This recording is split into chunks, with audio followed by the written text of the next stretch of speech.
there is one compelling question, which is rather absurd since it's coming from this Omaris, when we consider their own beliefs that with regard to caliphs and one should not take up sword against the caliphs. They do not fail to bring up this argument, and this absurd argument does not only come from their less learned individuals, also from their highest learned individuals. That why did not Amir al-Mu'mineen alayhi salam, if indeed Abu Bakr and Umar had taken illegitimately his rightful position, he was the Imam, Amir al-Mu'mineen alayhi salam was the caliph, was the successor, and these individuals conspired, and through conspiracy and through brute force and through intimidation, they took that position which was granted to Amir al-Mu'mineen alayhi salam by Allah and by his messenger sallallahu alayhi wa sallam. If that premise is true, if that Shia claim is indeed true, then we do not have any doubt that Amir al-Mu'mineen alayhi salatu wasalam was a very valiant individual. He was brave. He was a fighter. He never feared anyone. He was a fearless lion of Allah. And of course, he believed that martyrdom is the ultimate fortune and ultimate lofty position that one may acquire. So Amir al-Mu'mineen alayhi salatu wassalam, the expectation would be that he would fight them off. If he is killed, then that is his desire, then that is his goal, and Allah is pleased. And if he's able to repel them from the position of imama, then he has succeeded in saving Islam and saving millions, rather billions of people from the misery that's to befall on Islam on the account of imama of Abu Bakr and Umar. Rather, we see Amir al-Mu'mineen alayhi salam has not taken sword. We know that for a fact. He did not rise up with the sword. He did not fight Abu Bakr and Umar for usurping his imama, for stealing his khilafah, and for becoming the rulers after the Nabi sallallahu alayhi wa sallam in place of him. So therefore, the Shia premise, the Shia claim that khilafah was taken, imama was taken in an illegitimate manner by Abu Bakr and Umar, that cannot be true. For the very fact that Amir al-Mu'mineen alayhi salam did not fight these individuals. This person who never feared any person throughout his life, and he's brave, and he's a great swordsman, and he is always in every war, in every battle, he has been the best general of Rasulullah sallallahu alaihi wasallam. Furthermore, when we come to the question of martyrdom of a Siddiqa Tahira Abiha, salamullahi alayha, the Shia claimed that her house was attacked. The house of Amir al-Mu'mineen alayhi salam was attacked. And this attack was led by Omar and encouraged by Abu Bakr. And they brought fire and they brought firewood and they set that house on fire. And then they attacked. And then they disrespected the daughter of the Nabi sallallahu alayhi wa sallam, rather injured her. And those injuries led to her martyrdom. That is the Shia claim. So if the Shia claim is true, then why? Shia should reply, why didn't Amir al-Mu'mineen alayhi salam pick up his sword and fight them to death? And did not repel those individuals who had committed this act of blasphemy, this brazen act of treachery against Islam, against Rasulullah sallallahu alayhi wa sallam, by attacking the sacred house of the Nabi sallallahu alayhi wa sallam. So for a fact, we know Amir al-Mu'mineen alayhi salam has not fight them off with the sword. Amir al-Mu'mineen alayhi salatu wasalam did not pull out his sword. Therefore, the Shia claim that this house was attacked. As-Siddiqa Tahira salamullahi alayha was injured, and those injuries led to her martyrdom are false, are untrue. So this argument by the Omari scholars and Omari writers and Omari speakers, You see that this argument on the internet, you see this in their books, you see this argument in their speeches. This is quite repeated. And always they demand answer from Shia. And this aims two objectives. One, to falsify the Shia claim on the question of usurpation of imamah, of stealing of khilafah. Second, on the question of martyrdom of as-Siddiqa al-Tahira salamullahi alayha. Now the question is quite clear. And the Omari method of argument, how they argue to falsify, to invalidate the Shia position on the basis of this question is quite clear. And you have, if you didn't understand, you could always replay and watch it again. So, and I'm pretty sure it's clear to you. So now I'm going to from now on try to answer this question. Why didn't Amir al-Mu'mineen alayhi salam pull out a sword and fight off Abu Bakr and Umar in the face of usurpation of imamah, and also specifically with regard to their attack, to their onslaught to the sacred house of Rasulullah sallallahu alaihi wasallam, house of Allah, house of Quran? My answer will be based on two different perspectives. First perspective is the Omari perspective itself. I'm going to analyze the legitimacy of this purported rise up of Amir al-Mu'mineen alayhi salam, his fight, his repulsion of Abu Bakr and Umar by the sword. In other words, is such an act, according to Omaris themselves, would it, for Amir al-Mu'mineen alayhi salam to pull a sword and declare jihad against Abu Bakr and Umar and fight them off for capturing Khilafah illegitimately, would such an action have been legitimate according to the Omari position itself?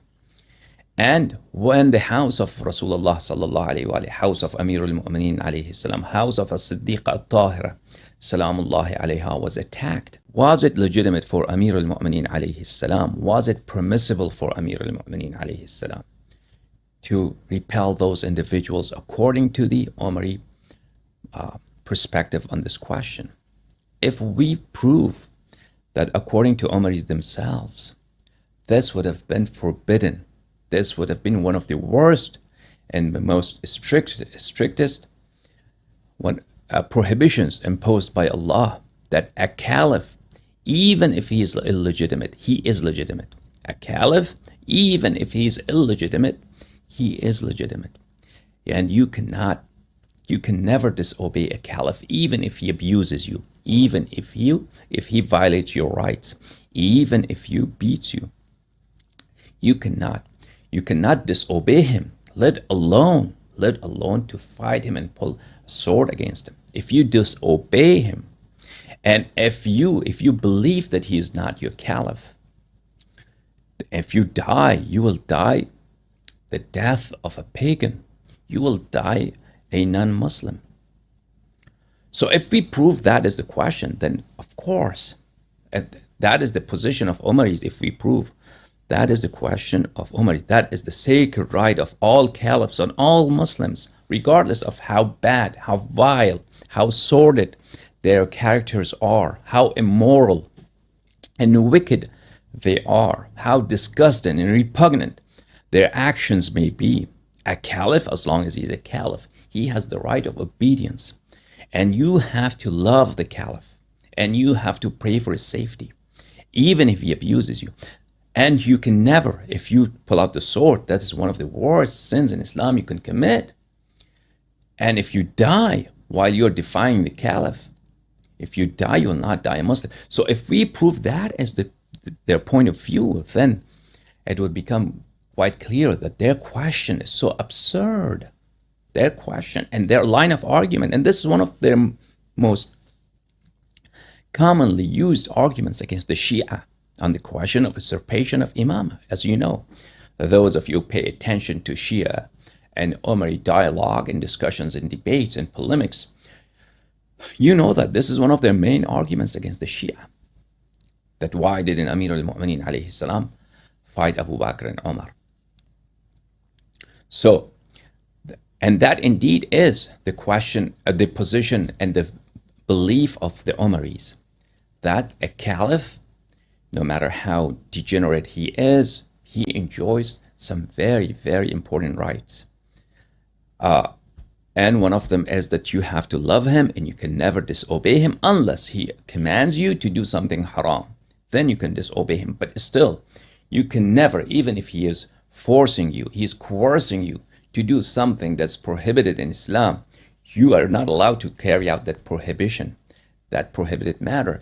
However, still, you have to believe that he is your caliph. You have to respect him. You have to love him. And you cannot pull out your hand from his obedience. You cannot, on other matters, you have to obey him. And you can never take up the sword against him. And the more interestingly, it's also their belief. If a person, no matter how sacred that person is, no matter how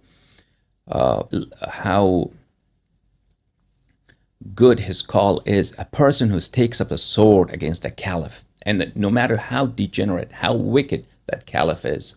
So if a person rebels against this caliph, it's incumbent upon all other Muslims to kill that Muslim, who is of good character, and he has legitimate grievances and misgivings against this caliph who is so wicked, but because he took up the sword against this caliph, and he did not swallow, and he did not bear patience, and he did not wait for his own death, and he should forbear, he should tolerate all the misgivings until his death. But he didn't do that. He took up sword. Then it's the duty of all Muslims to kill that Muslim who, because of his misgivings, because of his grievances, he has taken up the sword against a caliph who happens to be a tyrant, who happens to be a despot.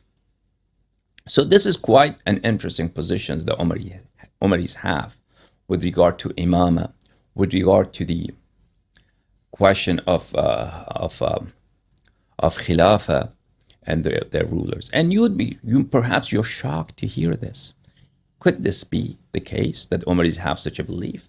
Any sane person would have such odd, such queer, such obviously wrong beliefs? Could any person have? And are you, Mr. Allahyari, you are quoting us perhaps some very rare opinions professed by scholars perhaps who do not have wide popularity? So the answer to this two questions as follows. Yes, indeed, Omaris have this belief about imama and khilafah, and their beliefs and their dogmas about imama and khilafah, queer and odd. Rather, that is what I told you. It is so, it's true, and I'm going to show it to you. And on the second question, these beliefs are not rare positions of scholars. These are positions that are widely held by consensus, by ijma, by consensus, by all Omaris. These, however, because these positions are so embarrassing, the Omari positions, Kim Jong-un, the leader of North Korea, couldn't have written a better constitution for his dictatorship than Omari beliefs about imama and khilafah and rulership, right? These are the wish list of any dictator. The Omari belief system with regard to imam is the wish list of any sordid dictator, any Stalin or Hitler. None of these people could have written it better than the Omaris have done. But these are true. These are indeed their beliefs. Okay, so let's prove this. Let's prove that it's indeed their belief on this matter.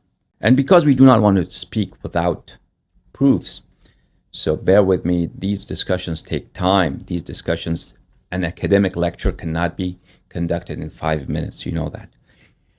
Many of you are used to hearing 5-minute clips, 10-minute clips on YouTube, and you enjoy them. However, these questions are contentious. These questions are disputed. If I just make a claim and do not show you sufficient evidence, then I would be ridiculed. Then there will be many tons of clips about me on the internet that, look, Shias have made this ludicrous, preposterous claim about us, and it's not supported by any evidence. So, but if I show you evidence, if I show you proofs, that takes time. And that means that I have to show you things that are repetitive from different books and then translate them for you into English. And that takes time. So these issues cannot be discussed in 5-minute clips or 10-minute clips. Very smart, very interesting sound bites that you would love, and you would give me a like and move on to the next clip. That doesn't work here. These are academic issues. These are issues that have to be argued like you would argue a case in a court. In a court of law, when you argue a case, a case could be fought before a judge or a jury for months, many sessions. So if I'm telling you that I need 2 or 3 sessions or 4 sessions to make this point, that is because I want to be comprehensive. I want to provide with you with sufficient evidence that inshallah tabaraka wa ta'ala, you as Shia youth, you as Shia audience, when you face these questions, when Omari raised these questions against you, then you'll have good answers for them. Okay, I bear patience with me. This is Sharh al-Maqasid by Taftazani, volume number 5. And Sa'd Taftazani, this book is very important book in Ash'ari thought. You know, Ash'aris are the majority, Salafis are the minority. But because Salafis are well funded, they are more outspoken. Okay, so I'm going to provide you with both Salafi and Ash'ari references, that this indeed is their position by consensus. So, Sharh al-Maqasid, volume number 5, published in 1998 in Beirut. Okay, let's go here. تنعقد الإمامة بطرق. Imama is established by 3 ways. Khilafah is established by 3 means. And who is an Imam? Imam is a person who is the leader of all Muslims. Religious and political. Religious and political. Leader of all Muslims all over the world.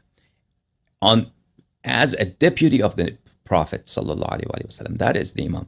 Let me show you his definition of Imam. Who is an Imam? رياسة عامة في أمر الدين والدنيا خلافة عن النبي صلى الله عليه وسلم. So Imam is the leader of all Muslims in both religious sense, like Wali Faqih. In the Shia version of Khalifa is who? The Wali Faqih. The Wali Faqih is the leader of all Muslims according to those who believe in Wali Faqih in all matters, political, social, economical, military issues, in every aspect of life. He is the dictator, the ultimate dictator, the supreme leader. Likewise, the Khalifa is the leader of all Muslims in all affairs of the Muslims, niyabatan an nabi, as a deputy of the Nabi sallallahu alaihi wasallam. Likewise, Wali Faqih is the deputy of the Nabi, not on the Nabi, all the Anbiya, all the prophets, and all the Imams alayhim salam. Okay. Not according to me, I do not believe in Wilayat al-Faqih. Of course, you know that. It's according to those who believe in Wilayat al-Faqih.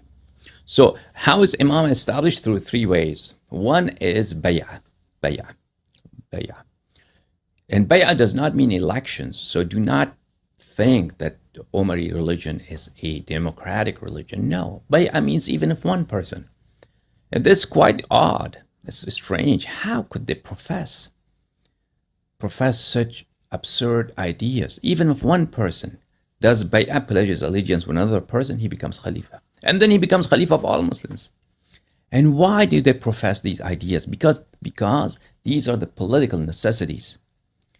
Political necessities that have happened, that have occurred throughout Islamic history. And these individuals became Khalifa by these methods. And these scholars, all they had to do, that was their obligation, to legitimize, to explain, to rationalize the actions that have already occurred, that have already been taken place by various khulafa, by various caliphs. So there is no popular vote here. This is not democracy. This is not a parliament We are not talking about parliament. We are not talking about democracy. A few individuals who are influential in the society. If they pledge allegiance to a person, then that person becomes Khalifa. That person becomes Khalifa.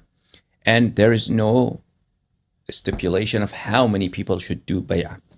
5 people, 10 people, yes. 20 people, yes. Less than that, 3 people, 2 people, even one person, if he does bay'ah with another person, he becomes Khalifa. And now if we have 2 individuals and he did bay'ah with this one and he becomes Khalifa. Now a second person, say third person, did bay'ah with a 4th individual. So we have 1 person, 2 people in this room, 2 people in that room, right? 2 people in this city, 2 people in another city. They pledge allegiance to different individuals. So then what happens? Do we have 2 caliphs? You have to kill the second guy. The second guy who has been pledged allegiance to, he must be killed. And they have a hadith for that in Muslim. So that is the first way you make caliph. So it's not popular vote. It's not the majority. It's not the majority of the scholars of the ummah. No. It is those individuals who are influential in the society, like generals of the army, like scholars in town, merchants, millionaires, billionaires, chiefs of the tribes. Even if one of them does bay'ah, or a few of them does bay'ah with one person, he becomes imam. And of course, none of these things have any hadith. How you make a person imam. They do not have hadith or ayah. No verse of Quran or no sayings of the Nabi sallallahu alaihi wasallam. These are just things that have happened in the Islamic history, and ulama have said it's okay because they're legitimate caliphs. They have no other rationalization to validate them on the basis of Sharia, except that these were the actions of caliphs, and the scholars had no option but to ratify their actions as valid because they will be killed themselves, and because they were bought off by caliphs. So they made this part of the Sharia. Second method of making someone a caliph is istikhlaf al-imam wahdah. It's through succession. So if the previous imam, previous khalifa makes someone his crown prince, makes someone his successor, he declares as a successor, like Muawiyah. He said, my successor is Yazid. So that Yazid automatically becomes khalifa and he doesn't need bay'ah of any person. He does not need any pledge of allegiance. He may need pledge of allegiance in order to ensure there will be no unrest. There will not be any opposition to him. However, for his legitimacy, Islamic legitimacy, for him to be a legitimate khalifa, he does not need that. Bay'ah is taken in this sense in order to ensure there is no opposition to him. There is no unrest against him. The third manner, my apologies, we skipped a page. Okay. Third manner of becoming someone a khalifa is al-qahr wal-istila. Al-qahr wal-istila. Through coercion, through domination. So a person comes with an army, he conquers Islamic lands and he says, I'm your caliph. If you say, I'm not your caliph, he will kill you. Anyone who says he is not the caliph, he kills him. So he beheads people. Such a person becomes caliph. He becomes the leader of the Islamic world, and he is a deputy of the Nabi sallallahu alaihi wasallam. And Muslims have to obey him, not out of prudence, not out of taqiyya. No, this is indeed an obligation from Allah, that you have to obey such a person. If you disobey him, and if you say you are not my caliph, and if you die, you will die a death of a pagan. Death of a pagan. إذا كان فاسقا أو جاهلا. Even if such a person is fasiq, this person who has come with a sword and he has taken over the lands, he has conquered these lands, and anybody who says you're not caliph, he kills him. Or he did a coup d'etat. This person, he did an uprising, he killed the caliph. Like who? Like Abdul Malik ibn Marwan. He rebelled against Abdullah ibn Zubayr. Abdullah ibn Zubayr was caliph in Mecca. Abdul Malik ibn Marwan brought an army. He surrounded Mecca and then he killed Abdullah ibn Zubayr. He killed him where? Inside Masjid al-Haram, in front of Kaaba. He killed him, not only killed him, then he put his body on a pillar. He crucified him, in other words. Crucified him for a long time. And he was crucified in front of Kaaba, in Masjid al-Haram. And his mother, Abdullah ibn Zubayr's mother, Asma, the daughter of Abu Bakr, was alive. And she was old, she was weak, she was blind too, I think. And she would come and cry every day at the feet of her son. So one caliph killed another caliph, and he was fasiq, fajr, and he burned the Kaaba, destroyed the Kaaba. Not only burned the Kaaba, destroyed the Kaaba. So they installed a catapult, and they were throwing rocks at Kaaba, so they destroyed the Kaaba. Right? And he became a caliph. Doesn't matter. So even if it's a fasiq and fajr, he becomes your caliph, and you must call him Amir al-Mu'mineen. And if you believe he is not your caliph and you die, the interesting part is here. If you believe that he is not your caliph and you die a pagan death. And if you pull out sword against him, and if you die a pagan death. And it's incumbent on every Muslim to kill you if you pull out a sword against him. This is Usul al-Sunnah by Ahmad ibn Hanbal. Usul al-Sunnah. Usul al-Sunnah is a very, very tiny book, just 2-3 pages, by Ahmad ibn Hanbal, the Imam of Hanbalis, the Imam of the Salafis. This is a book, if you translate this title, it would translate Principles of Ahl Sunnah. These are the basic tenets of their religion, their aqidah, on various things. And Ahmad ibn Hanbal, this book of Usul al-Sunnah, has many, many exegeses. This exegeses, this commentary is by Shaykh Abdullah ibn Abdul Rahman al-Jibrin, Sharh Usul al-Sunnah by Ahmad ibn Hanbal. This book was published in Saudi Arabia, in Riyadh, at the year 1420, about 22 years ago, so 1998. Let's go page number 95. Says Ahmad ibn Hanbal, وَالسَّمْعُ وَالطَّاعَةُ لِلْأَئِمَّةِ. Our tenet of faith, number 31. Tenet number 31, principle number 31 in faith is السَّمْعُ وَالطَّاعَةُ لِلْأَئِمَّةِ. Obedience and bowing to the authority of the rulers. وَأَمِيرِ الْمُؤْمِنِينَ. The person, their caliphs, whom they call Amir al-Mu'mineen. We call only the brother of Rasulullah sallallahu alaihi wasallam. This title is exclusively his, the first Imam, salamullahi alayhi. But they applied this title to any ruler. Al-Barri wal-Fajir. Al-Barri wal-Fajir. Does not matter. This person who is our ruler, if he is a good person, a person of integrity, or Fajir, a person of very pernicious, very sordid character, does not matter. If he is a person who drinks, a person who fornicates, a person who commits sodomy, a person who kills, and their caliphs were like this, mostly. A person who kills other people and rapes their women, takes their positions, loots their homes, does not matter. Does not matter. We have to obey them. We have to obey them. وَمَنْ وَلِيَ الْخِلَافَةَ وَاجْتَمَعَ النَّاسُ عَلَيْهِ وَرَضُوا بِهِ. A person who becomes Khalifa, either by consensus of people, by the popular consensus, everybody is pleased that he will become our caliph, and there hasn't been no such person.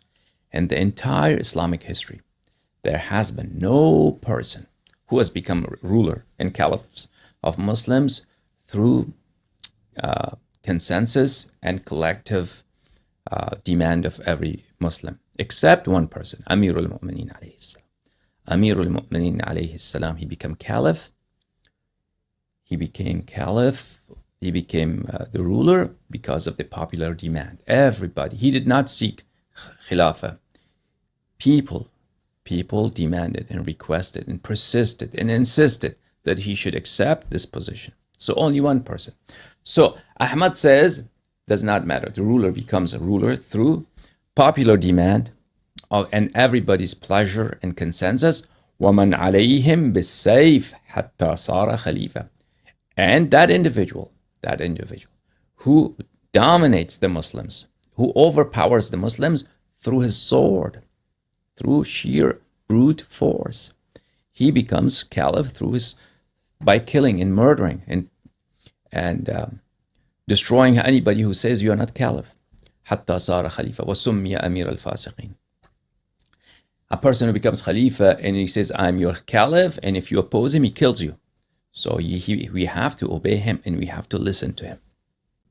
These words were Ahmad's words, Ahmad ibn Hanbal's words. Now, Abdullah ibn Jibreen, he explains his exegeses. He goes as follows. وَالْأَئِمَّةُ هُمُ الَّذِينَ تَتُمُّ لَهُمُ الْوِلَايَةِ. Who are A'imma? Ahmad said, our rulers. Rulers are those who become our rulers, who have dominance over us. وَيَسْتَوْلُونَ عَلَى الْأُمَّةِ الْإِسْلَامِيَّةِ. And they rule over the ummah. سواء بأحد ذلك الوالي بأن أحد إليه من قبله. It could be either through the succession, through his succession from the previous guy, the previous king who died. He made somebody his crown prince, and he becomes khalifa after him. So that could be the case. أو بالقوة من ذلك الوالي بأن أخذ الولاية بالقوة.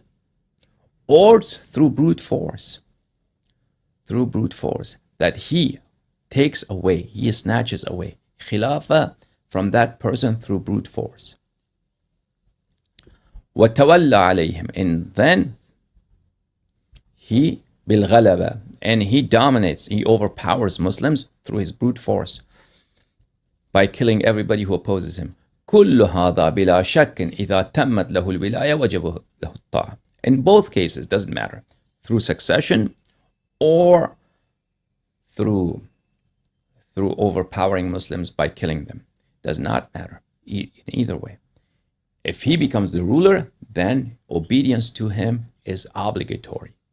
Obedience to him obligatory in the religion, not because it's prudent, not because he will kill you because you have to save your life. No, this obedience is shar'i.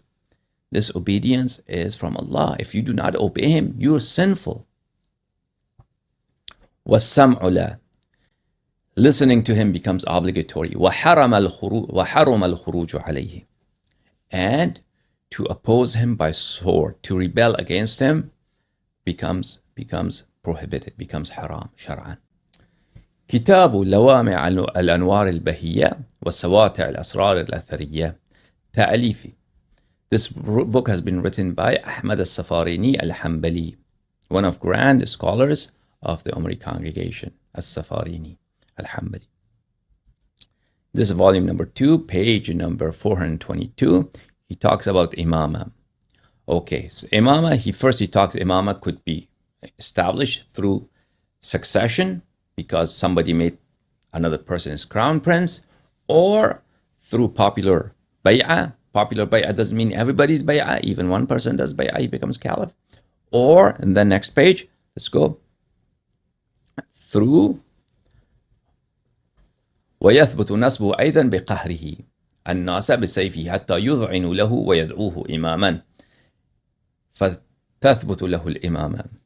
A person who overpowers and overwhelms Muslims through his sword until Muslims all they acknowledge him as Imam and they call him an Imam. Such a person indeed becomes an Imam. Such a person indeed becomes the legitimate deputy of the Prophet ﷺ to lead the Muslims in all their affairs.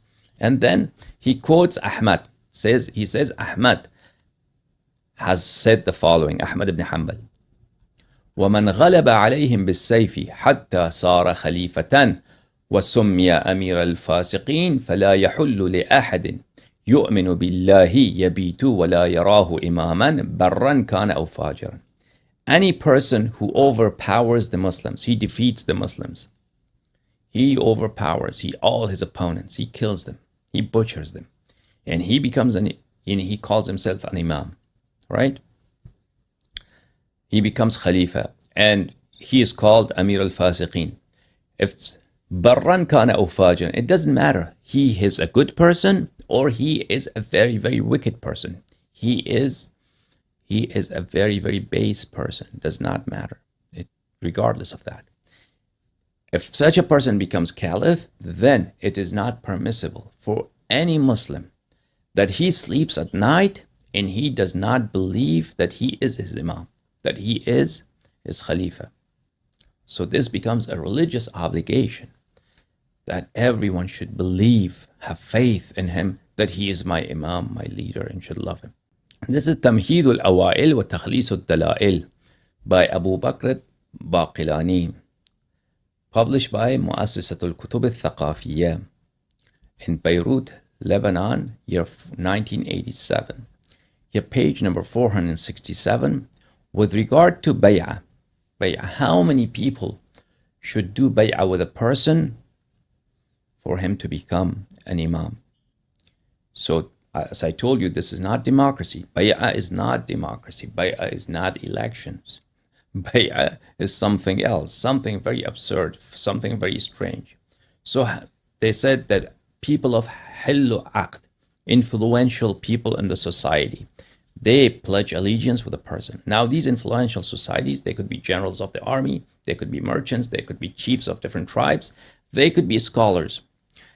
But how many people? How many individuals should they pledge allegiance for someone to become?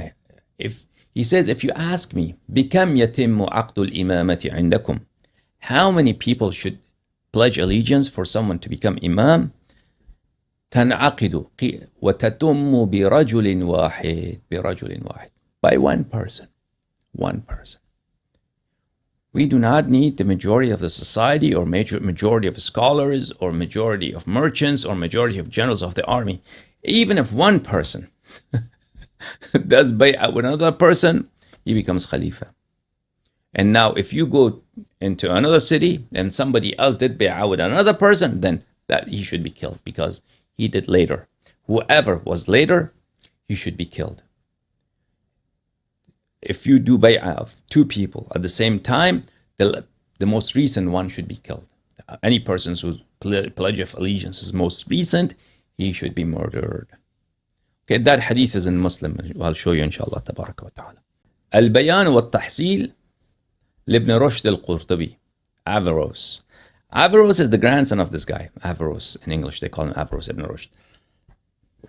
He is the Ibn Rushd, the grandfather of Ibn Rushd, the philosopher. Volume number 18, Abul Walid ibn Rushd, died 520. Published in Darul Gharb al-Islami in Beirut at year 1988. Okay, here we go. Page number 217. إن الإمامة تنعقد وتتم برجل واحد. Even if one person does pledge of allegiance with another person, he becomes Imam.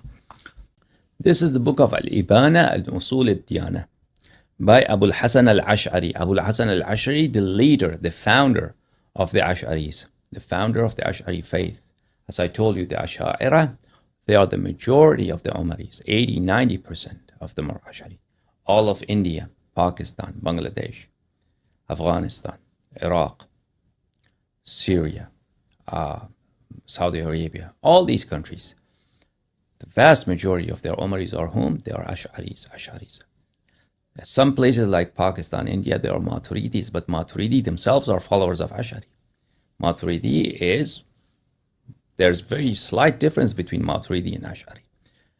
Abul Hassan al-Maturidi himself is a follower of Ash'ari. So there are vast majorities of the Ash'aris, Ash'ara. And I showed to you, Salafis, they follow Ahmad ibn Hanbal. I showed you what Ahmad ibn Hanbal believes in, right? So the other big segment in the Omari congregation is the Ash'ara. And many of the books that I showed you, they pertain actually to Ash'ara. But this book is by their founder, Abul Hassan al-Ash'ari. This book was published in Hyderabad, Deccan, India. There was a big publishing house India was the center of Islamic books for a long time in the 18th century and 19th century. For a long time, books were published in India. And then from India at that time, in the time of the British, books were transported into the Middle East. So for a long time, especially Hyderabad, Deccan, was the center of publication of Islamic books. This book was published in Hyderabad, Deccan. Page number 12 says Abu Hassan Allahyari, وَمِن دِينِنَا. It is a part of our religion. It's part of our religion. أن نصلي الجمعة والأعياد وسائر الصلوات وسائر الصلوات والجماعات. It is part of our religion that we perform Salat al-Jum'ah, Salat al-Eid, and the rest of congregational prayers, while we follow خلف كل بر, behind any person who is virtuous or otherwise, وغيره.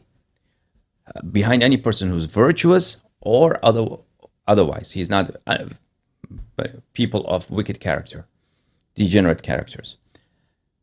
كما روي عن عبد الله بن عمر كان يصلي خلف الحجاج. As it has been narrated from Abdullah bin Umar that he used to perform his prayers behind whom? Hajjaj ibn Yusuf.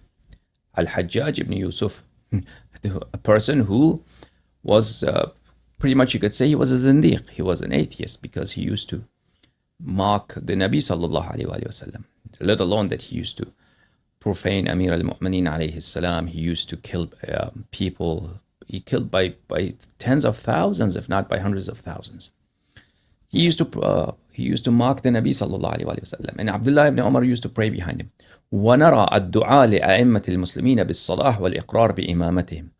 And it's our belief to pray for the imams of the Muslims, for the rulers of the Muslims. Bis-salah, for their prosperity, for their wellness, to pray for them. وَالْإِقْرَارِ بِإِمَامَتِهِمْ, and to confess their rulership and to acknowledge their rulership. وَتَذْلِيلَ مَنْ رَأَى الْخُرُوجَ عَلَيْهِمْ إِذَا ظَهَرَ مِنْهُمْ تَرْكَ الْإِسْتِقَامَةِ. And it is our faith to consider and to view any person who believes it is permissible to rebel against the ruler. Any person who believes it's permissible to rebel against a ruler, we view him as being astray, as being misguided. إذا ظهر منهم ترك الاستقامة. When the rulers abandon the right path. In other words, when a ruler abandons the right path, and someone comes along and he says that it's legitimate to rise up and rebel against this ruler, we believe that this person is misguided and astray. So in other words, even if a ruler goes astray, you could not rebel against him, you could not rise up against him. رسالة إلى أهل الثغر. An epistle to the people of the frontiers. An epistle to the people, to the residents of the frontiers. Written by Abu Hassan Allahyari. Published by مكتبة العلوم والحكم مدينة المنورة at the year 1422, 2002. Okay. In this book, this is also Abu Hassan Allahyari, the Imam of Ash'ari. His other book. He goes, وأجمع الإجماع والخامس والأربعون. Consensus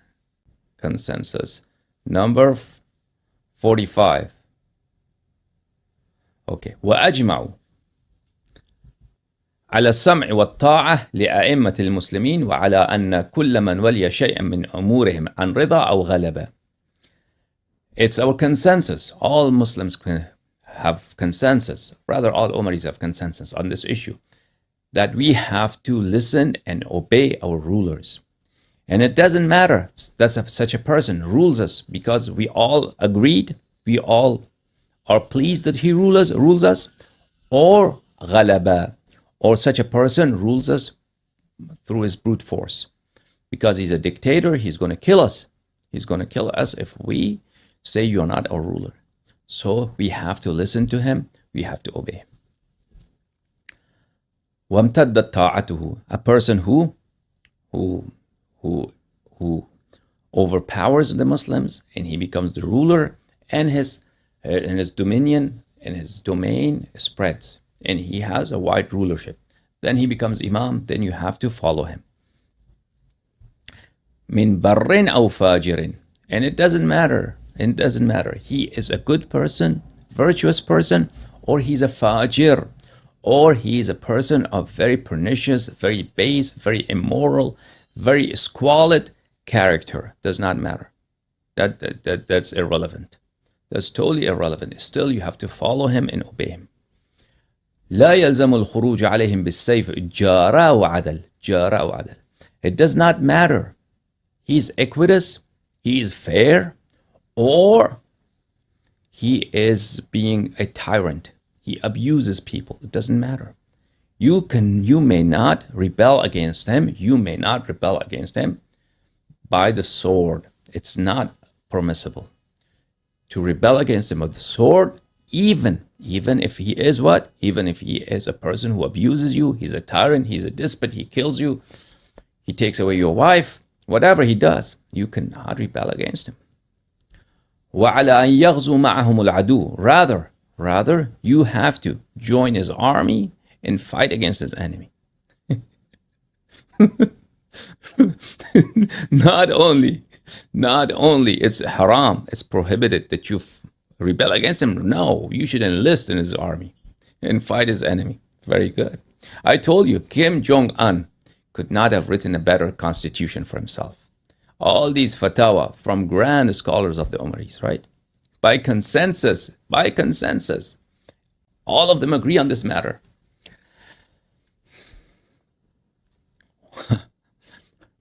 وَيَحُجَّ مَعَهُمُ الْبَيْتِ. It is wajib to perform Hajj under his banner. وَتُدْفَعُ إِلَيْهِمُ الصَّدَقَاتِ إِذَا طَلَبُوهَا. And to deliver your zakat, your charities to him, to the ruler, when he asks for it. Bring all the charities here. So you have to take all the charities to this ruler whom you know that he is quite abusive. وَيُصَلَّى خَلْفَهُمُ الْجَمِيعَ وَالْأَعْيَادِ. And all the Jum'ah prayers, Eid prayers, all you pray behind him. So he is your religious, your spiritual leader, as well as your political leader, and you cannot defy his position. Okay, let's go. He had then the person who has researched this book, the publisher, he has a footnote here. He says, قال أحمد. Ahmad ibn Hanbal says as follows: وَالْجِهَادُ مَاضٍ قَائِمٌ مَعَ الْأَئِمَّةِ بَرُّ أَوْ فَجَرُوا. You have to perform jihad. You have to perform jihad under the banner of the rulers. And it does not matter. The ruler is a virtuous person or a person of very sinful character, a very, very abusive person. لا يبطله جور جائر ولا عدل عادل. It does not matter. The ruler is abusive, the ruler is a despot, a tyrant, or the ruler is a very fair person, a very equitable person. And you have to perform your Eid, your Jum'ah, your Eid, and perform Hajj with the ruler. وَإِن لَمْ يَكُونُوا بَرَرَةً عُدُولًا أَتْقِيًا. Even if they are not good people, even if they're not God-fearing people, even if they are not very religious, does not matter. And then he goes on. لا تنزا يدا من طاعته ولا تخرج عليه بالسيفك. If a caliph is abusive, if he's a tyrant, you may not discontinue your obedience to him. You have to keep obeying him. You have to keep your head bowed in front of him in obedience. Even if he is what? Even if he's abusive, even if he's a tyrant. وَلَا تَخْرُجْ عَلَيْهِ بِسَيْفِكَ. And never think of rebelling against him with your sword. Never. Do not do that. You can't. And you have to wait حتى يجعل الله لك فرجا ومخرجا. You have to wait until Allah brings for you an opening, brings you a relief. Something happens and then the caliph does not abuse you as much, or the caliph dies, or something happens. But you cannot discontinue your obedience, and you cannot take up arms against this caliph. Okay. This is فتح الباري بشرح سقيم البخاري للحافظ أحمد بن حجر الأسقلاني. Interpretation, Exegesis of Bukhari, volume number 14, published by Darul Fikr at the year 2007 in Beirut, Lebanon. There's a hadith in Bukhari, 7037, something like that, a hadith number. من كره من أميره شيئا فليصبر. من رأى من أميره من كره من أميره شيئا فليصبر. If you see something displeasing from your ruler, you have to bear patience. So what does that mean? That means if you see something, no, it doesn't matter. That displeasing thing is what? That displeasing thing could be because the Amir is fat, that displeases you. But it doesn't mean that. It means if the Amir, for instance, drinks wine, the leader, the ruler, you saw him fornicating. The ruler, you saw him, he sodomizes people. You saw him, he kills people. You saw him, he's abusive. He rapes women. So if you see your ruler, he does something bad, then you have to bear patience. And then the hadith continues, it's not here, and I'll show it to you in the next book, continues that if you disobey him, if you distance yourself this much, less than a foot, right? Distance yourself. This is called in Arabic called shibr, from here to here. This is not a foot. This from here to here in a hand span. If you, a few inches, one step. If you distance yourself one step from his obedience and you die what? A pagan death. So this is the hadith in Bukhari. The hadith will come inshallah tabarak wa ta'ala. Ibn Hajar narrates this hadith and then says, وقد أجمع الفقهاء على وجوب الطاعة على وجوب طاعة السلطان المتغلب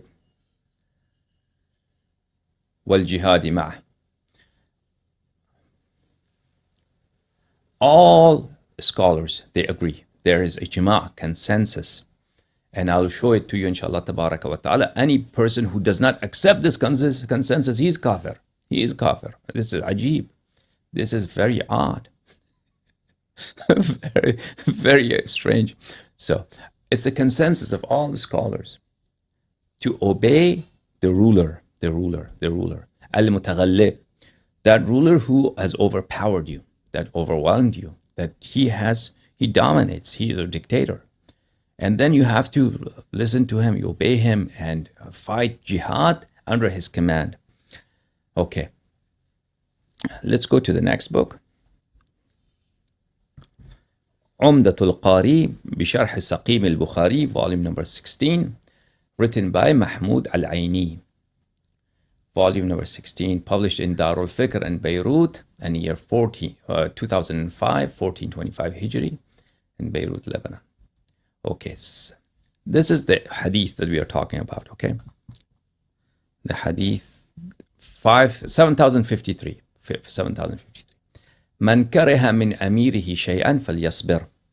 Bukhari narrates, whoever sees something abominable from something disgusting, something that he despises, he sees that this abominable thing in his ruler. What should he do? Should he fight him? Should he disobey him? No. Should bear patience. Wait. فإنه من خرج من السلطان شبرا مات ميتة جاهلية. Any person who steps away from obedience of the ruler, steps away from the obedience of the ruler this much, a few inches, one step away from the obedience of the ruler, and he dies a pagan death. Okay. عيني وفيه دليل على أن السلطان لا ينعزل بالفسق والظلم. This hadith establishes that the ruler is not pushed away from rulership. Abdication is something that you do on your own. But this is azl is not like abdication, and izal is not abdication. I should have looked it up. What would be a good translation? So this I'll translate it, but I will not. I will not use an exact word. I'll use a phrase to translate this.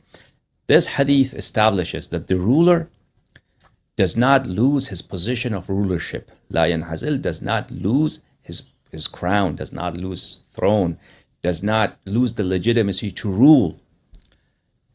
If he becomes fasiq, if he becomes zalim, if he becomes degenerate, if the ruler becomes degenerate, if the ruler becomes wicked, if the ruler starts abusing people, if he becomes a zalim, he becomes a tyrant, he becomes a despot, he becomes abusive, he kills innocent people. If a ruler imprisons people, tortures them, beat them up in the prison, right? Rapes their woman, he does not lose his legitimacy to rule. He does not lose his legitimacy to rule. He continues to be the legitimate ruler. Very easy. All dictators should become Omari. Chinese Communist Party, leave communism alone. This is better for you. If they become Omari, they could rule with peace of mind, that all Muslims, everybody, all their subjects would obey them without any worry. ولا تجوز منازعته في السلطنة بذلك. This hadith establishes that it is not permissible, to defy him, to dispute him, to defy him and dispute his rulership بذلك, because he has become a tyrant, because he has become a degenerate, a wicked, a very sinful person. Okay, let me show you one more ijma', and that will be the end of my discussion. مراتب الإجماع لابن حزم الظاهري. This book by Ibn Hazm is on the question of various ijma', the various matters of consensus. How many consensus do we have in the Omari madhab? They're ijma' on different things. So one of those ijma' is the following. He shows there's ijma' on what? Ijma' on following the ruler. And the ruler, we have to obey him, even if he is a sordid person. This book was published in the year 1998 in Beirut. Okay. واتفقوا أن الإمام والواجب إمامته. He talks about this matter that we talked about. And then here, in the highlighted portion, he says, واتفقوا أن من خالف الإجماع المتيقن بعد علمه بأنه إجماع فإنه كافر. A person who opposes an ijma', opposes a matter that's agreed upon by consensus. If he knows that this is a matter that's agreed upon by consensus and still opposes that ijma', then he is kafir. And this is ijma'. This takfir, that such a person is kafir, this is ijma'i. This is ijma'. Okay? If you oppose something that is ijma'i, then you become a kafir. Now, I come back and sum up my answer to the Omaris. Amir al-Mu'mineen alayhi salam, why he did not fight off Abu Bakr and Umar when they attacked his house and when they usurped Khilafah, when they stole Khilafah, why he did not pull out the sword. We would say that according to Omari madhab, it would be very absurd for any Omari even to pose this question, because they themselves believe that a person who is a sordid character, a wicked character, if he becomes caliph, then you have to obey him. And then you cannot defy him. And if you defy him, obey him, oppose him, you have opposed an ijma', opposed the ijma'. And opposing the ijma' by a person who knows this is ijma', and you believe that Amir al-Mu'mineen alayhi salam was a knowledgeable person because you believe that he was your fourth caliph. So that would mean for Amir al-Mu'mineen alayhi salam to oppose this position would mean that he becomes kafir.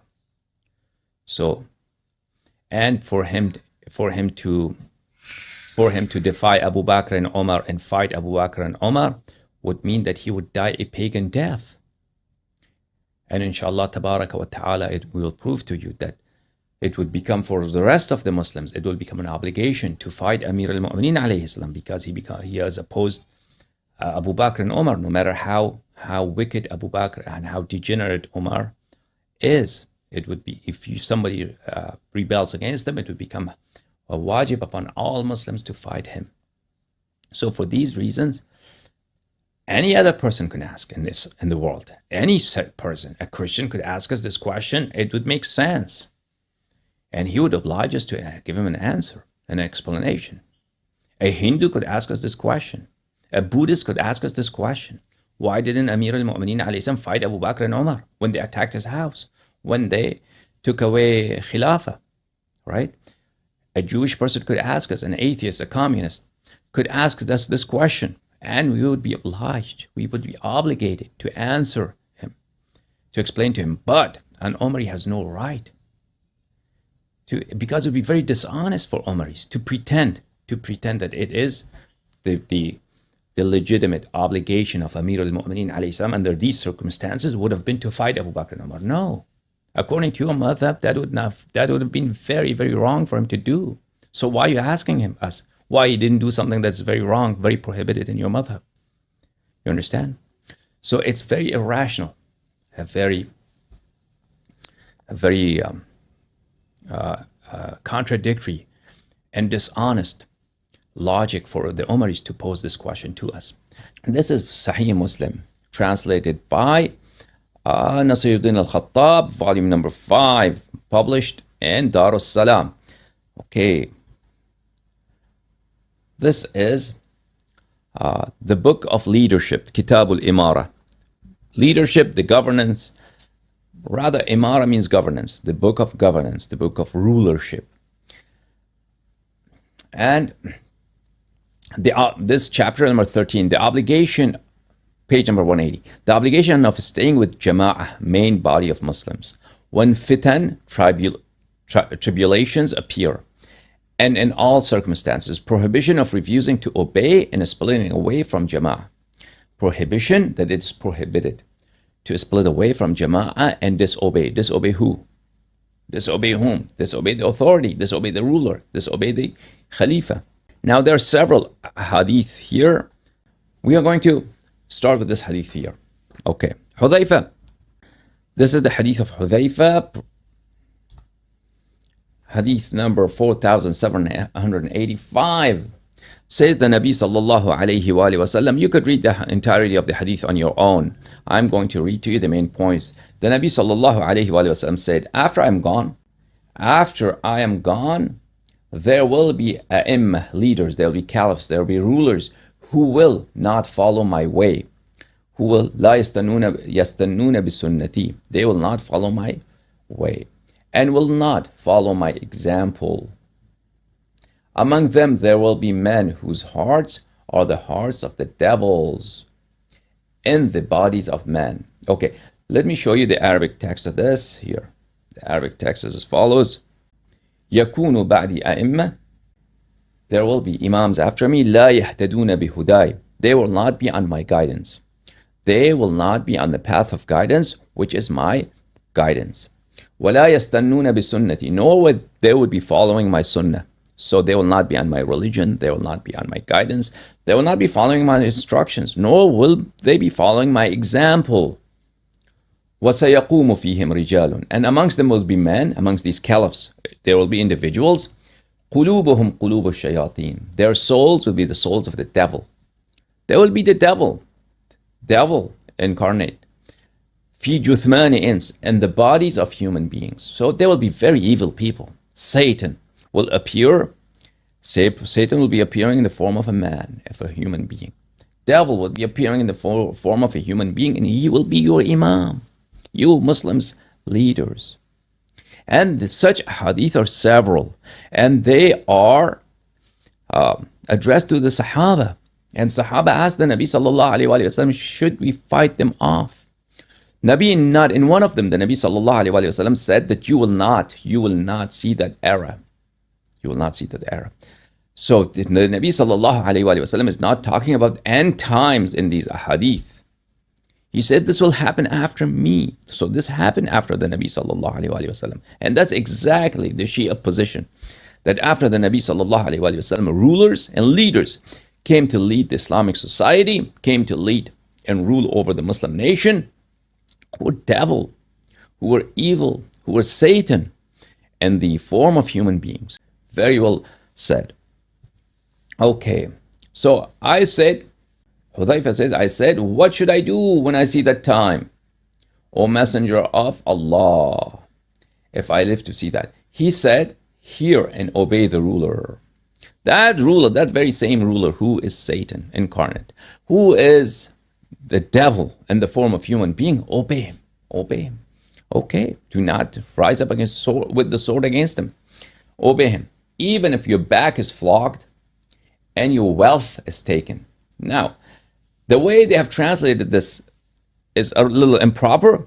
The proper way to translate this, even if he flogs your back, that caliph whom you're obeying, even if he's flogging your back and he's taking your wealth, he is taking your money, he's taking your possessions, and he's beating you up pretty good.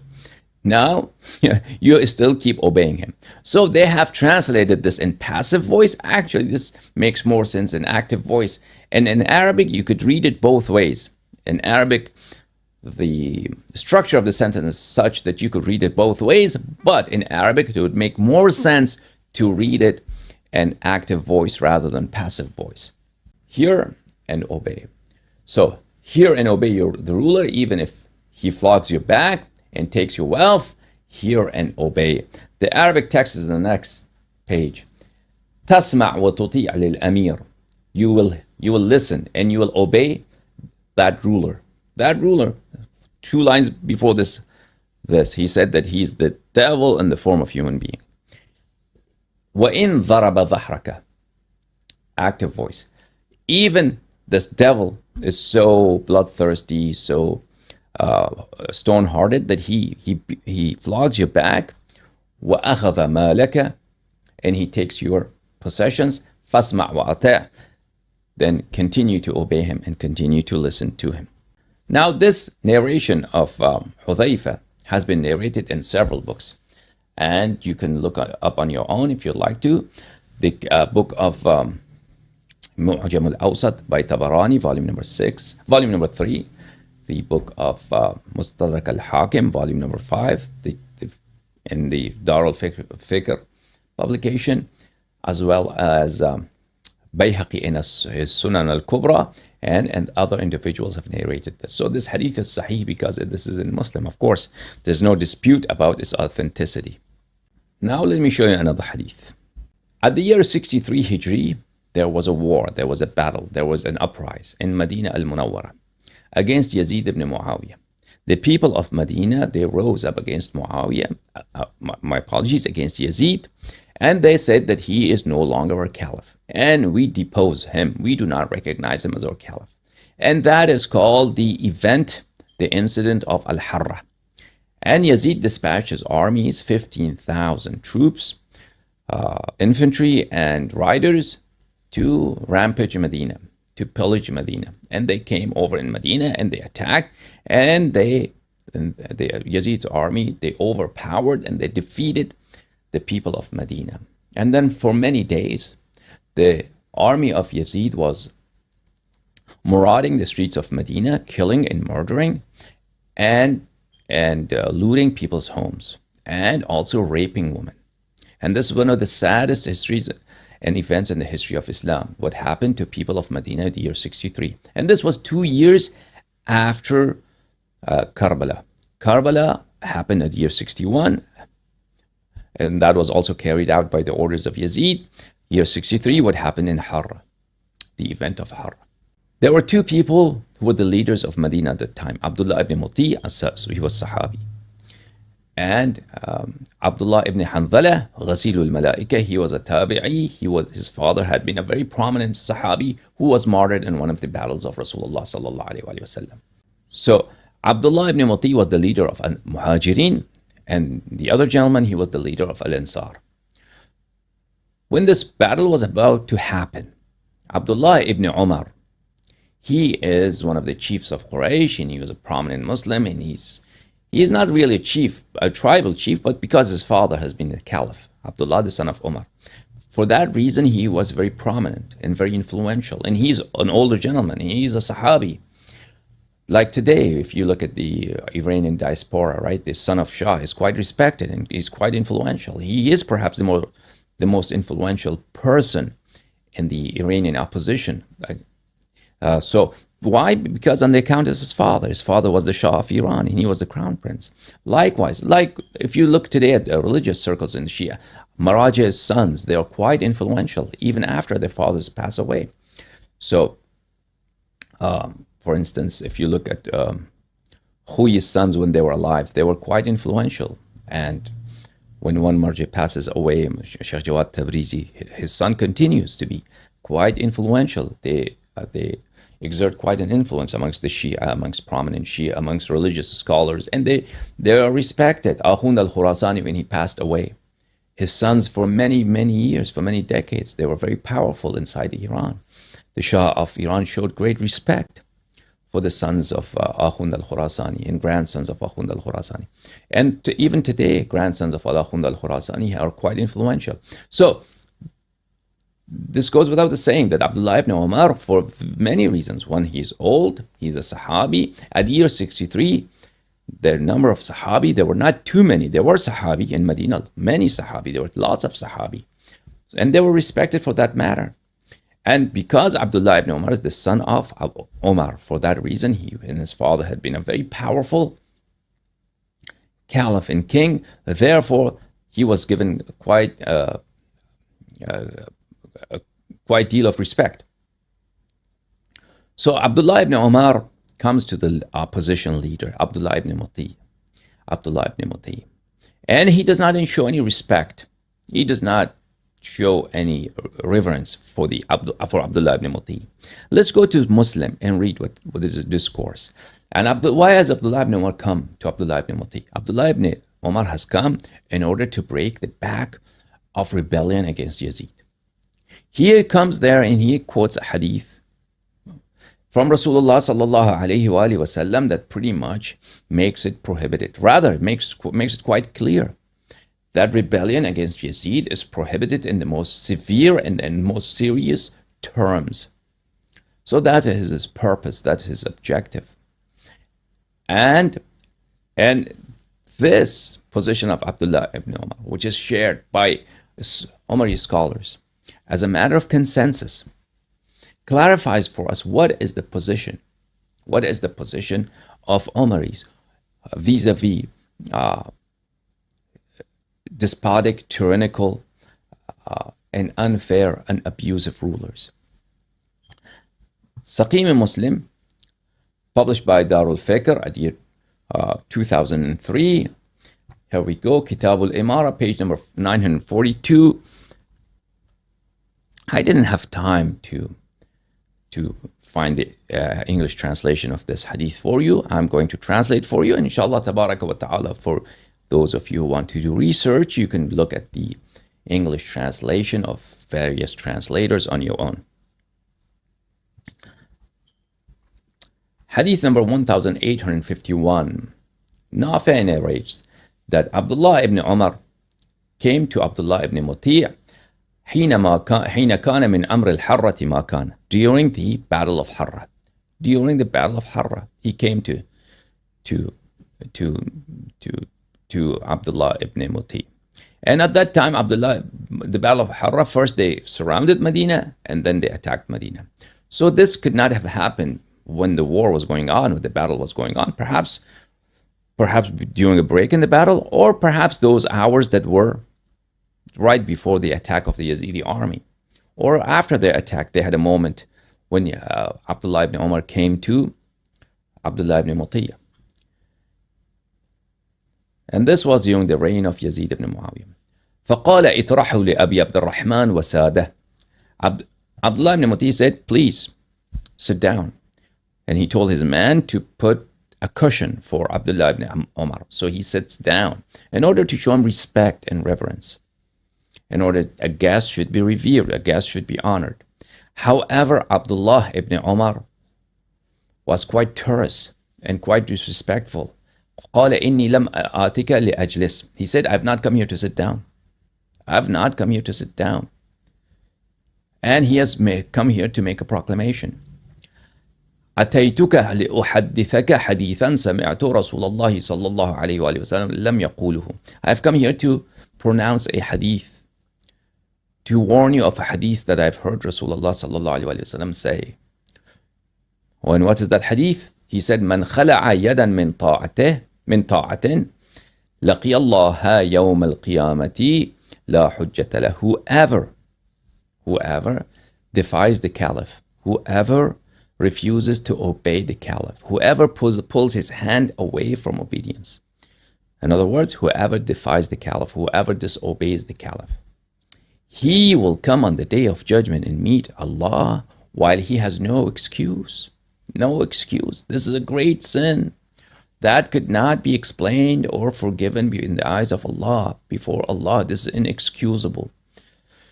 So you, Abdullah ibn Muti, and you soldiers of Abdullah ibn Muti who are here determined to fight off Yazid, you should know that you are committing a very grave sin.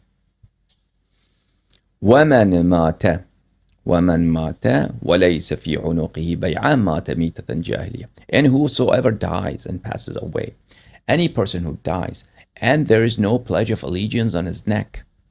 And if you die and you do not have a pledge of allegiance to the caliph because you defy him, you say, I do not accept you as my caliph, and you die, you will die a pagan death. You will die a pagan death. You will die a non-Muslim death. You will die the death of people who died in the times of Jahiliyyah.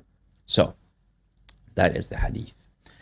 And now, you cannot imagine a more tyrannical and a more bloodthirsty and a more abusive caliph than Yazid. Perhaps you could. Omar and Abu Bakr, in many ways, they were, of course, not in many ways, in every way, they were more abusive than Yazid. But Yazid is the epitome of abuse and tyranny and shedding innocent blood. And what was the waqi' of Harrah? What was the event of Harrah? What happened? At the event of Harrah, there were many Sahaba were killed, many companions were killed, many companions from the Muhajirin and the Ansar were killed, and their homes were looted. All of Medina were looted. And what they did was they ransacked people's home, and they ransacked the masjid of the Nabi sallallahu alayhi wa sallam. Their horses, the riders rode their horses inside the mosque of the Nabi sallallahu alayhi wa sallam, and these horses urinated and defecated in the area between the mimbar and the grave of the Nabi sallallahu alayhi wa sallam. And there were no prayers, there were no salah for many days in the masjid of the Nabi sallallahu alayhi wa sallam. And then Yazid's emissary, the commander of the army, his name was Muslim ibn Uqba al-Murri, an old man. He was a Sahabi. He himself was a Sahabi, and he is this person, a Sahaba, who oversaw the destruction of Medina and the pillage of homes of Medina, and the rape of women of Medina, and the murder, the massacre of the Muhajirin and Ansar al-Medina. This Sahabi, Muslim ibn Uqba, later he demanded bay'ah, pledge of allegiance from the people of Medina. Which kind of pledge of allegiance? Pledge of allegiance that they are all slaves and servants of Yazid. And Yazid has the right and the authority. If he wants, he should sell them. He should sell them. And they pledged like the people of Medina. They pledged that pledge. And some people, they rose their voices and they said that we should do pledge of allegiance on the book of Allah and Sunnah of Rasulullah sallallahu alaihi wasallam. Right there, he ordered they were beheaded. Their heads were cut off. Anybody who said that we should pledge allegiance on the Sunnah of Rasulullah sallallahu alaihi wasallam, no, they were killed. By whom? By a Sahabi. So in these very dark days of Islam, 2 years earlier, he has massacred Ahlul Bayt alayhim salam in Karbala, right?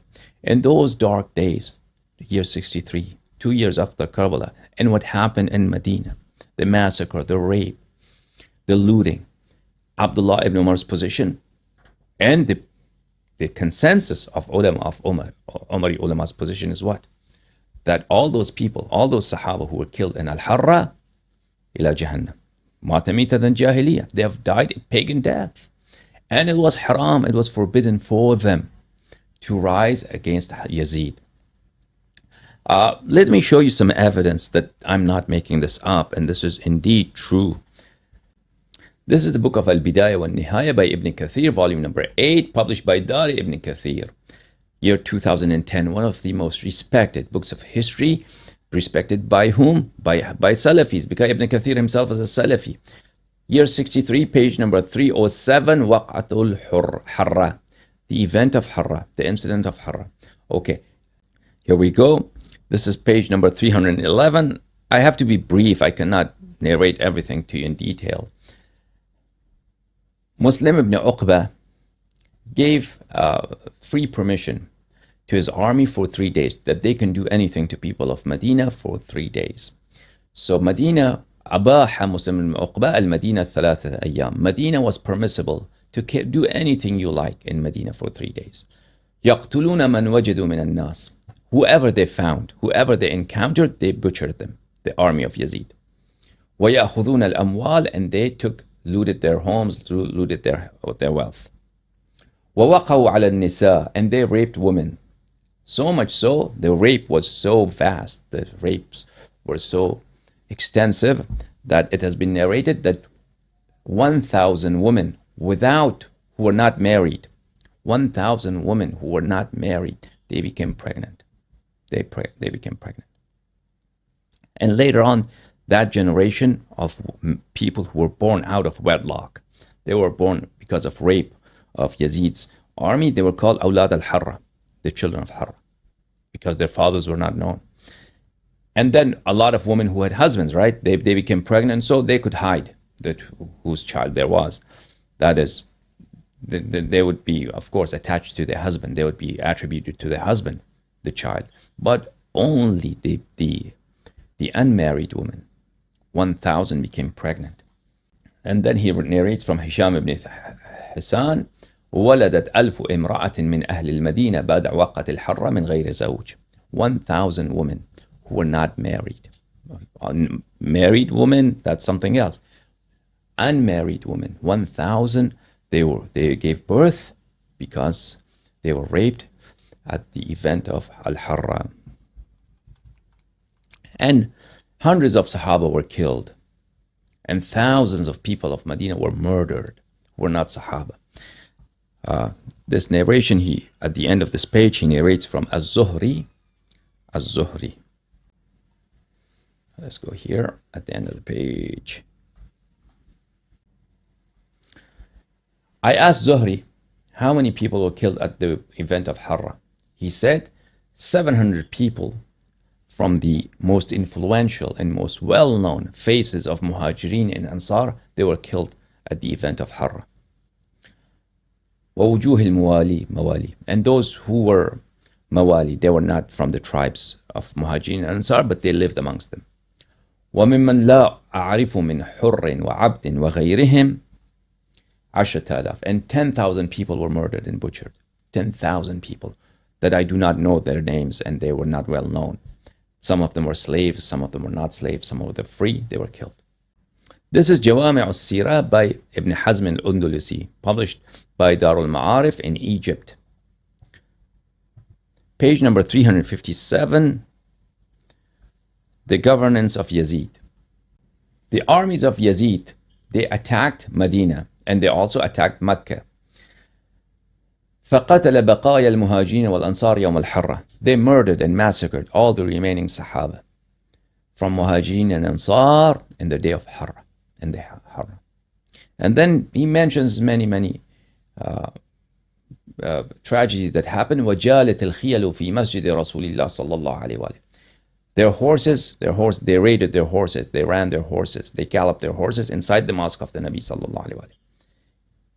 وَرَاثَتْ, and these horses defecated. وَبَالَتْ, and they urinated.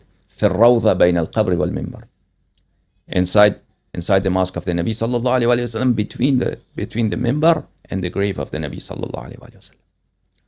وَلَمْ تُصَلَّ جَمَاعَةٌ, There was no salah, nothing in the masjid of the Nabi sallallahu alayhi wa sallam.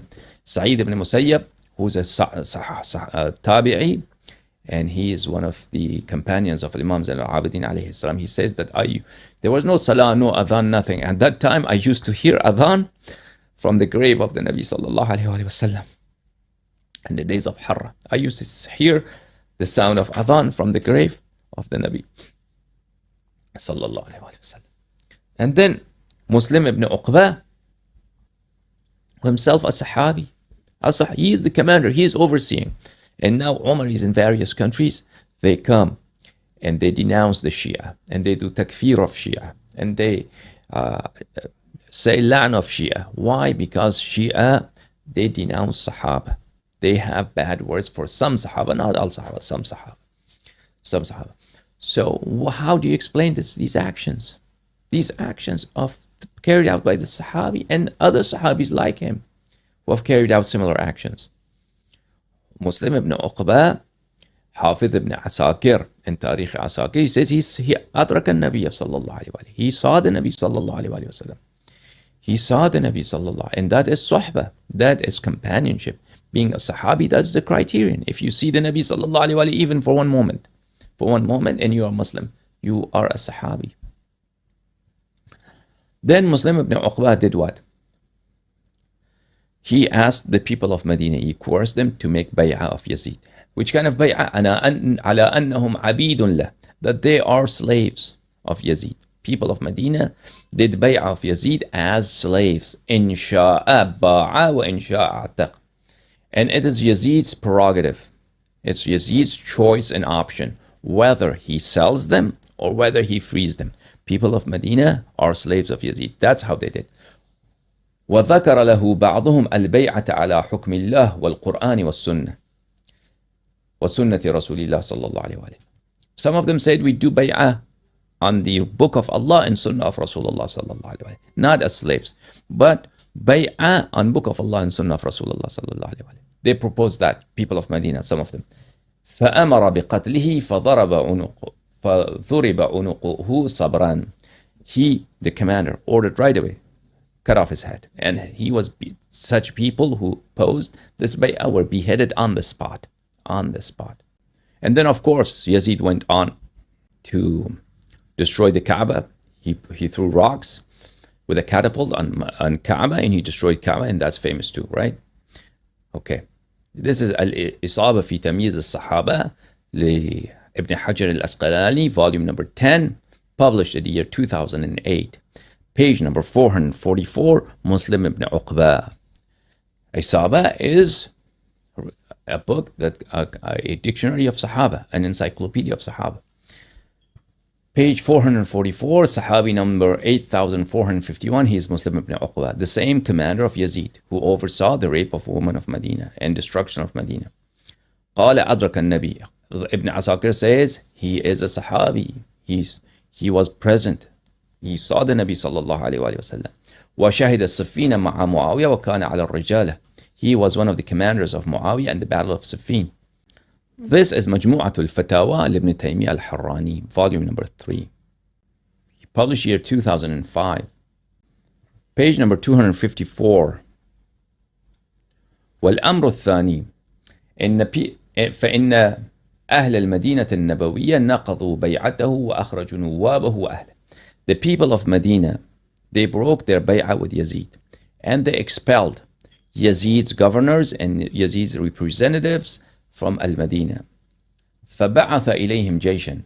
So Yazid dispatched an army against the people of Medina. وَأَمَرَهُ إِذَا لَمْ يُطِيعُوهُ بَعْدَ ثَلَاثٍ أَنْ يَدْخُلَهَا بِالسَّيْفِ.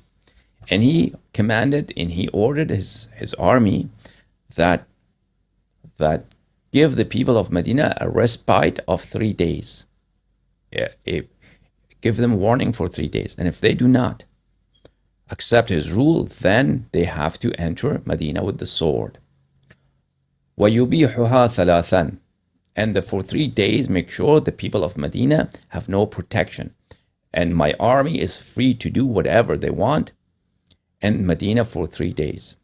فصار عسكره في المدينة النبوية ثلاثا يقتلون وينهبون. So for 3 days, the army of Yazid, they were free to do whatever they wanted in Medina. So what they were doing, they were massacring, يقتلون, carrying out massacres, وينهبون, and looting, and taking away people's possessions. ويفتضون الفروج المحرمة, and they were raping women for 3 days, killing, murdering, and rape. And that continued. Okay, this is whose words? Ibn Taymiyyah himself. Now the same Ibn Taymiyyah, now remember the hadith that was narrated by Abdullah ibn Umar, and at that very event, at that very time, by Abdullah ibn Umar. Instead of encouraging the people of Medina to defend themselves, no, Yazid is right. Yazid has the right. The people of Medina are wrong. The people of Medina are wrong not to bow to Yazid, not to bow to Yazid, and not to accept his rulership, and not to disobey him. Remember the hadith of Abdullah ibn Umar. Let's go to another book by Ibn Taymiyyah, Minhaj al-Sunnah of Ibn Taymiyyah, volume number 1. This book, he has written it against the Shia. Volume number 1 of Minhaj al-Sunnah, published in the year 1986. Page number 110. Al-Wajh al-Sadis, and then we go to page number 111. This very hadith that Abdullah ibn Umar narrated for Abdullah ibn Muti, when the people of Medina had disobeyed Yazid, and they had said, we do not recognize Yazid as our leader. فَعُلِمَ أن هذا الحديث دل على ما دل عليه سائر الأحاديث الآتية من أنه لا يخرج على ولاة أمور المسلمين بالسيف. He says that this hadith and many other ahadith, they imply, rather they indicate, rather they make it clear that you are not allowed to rebel against the rulers of Muslims. You are not allowed. That Muslims are not allowed to take up swords against their rulers.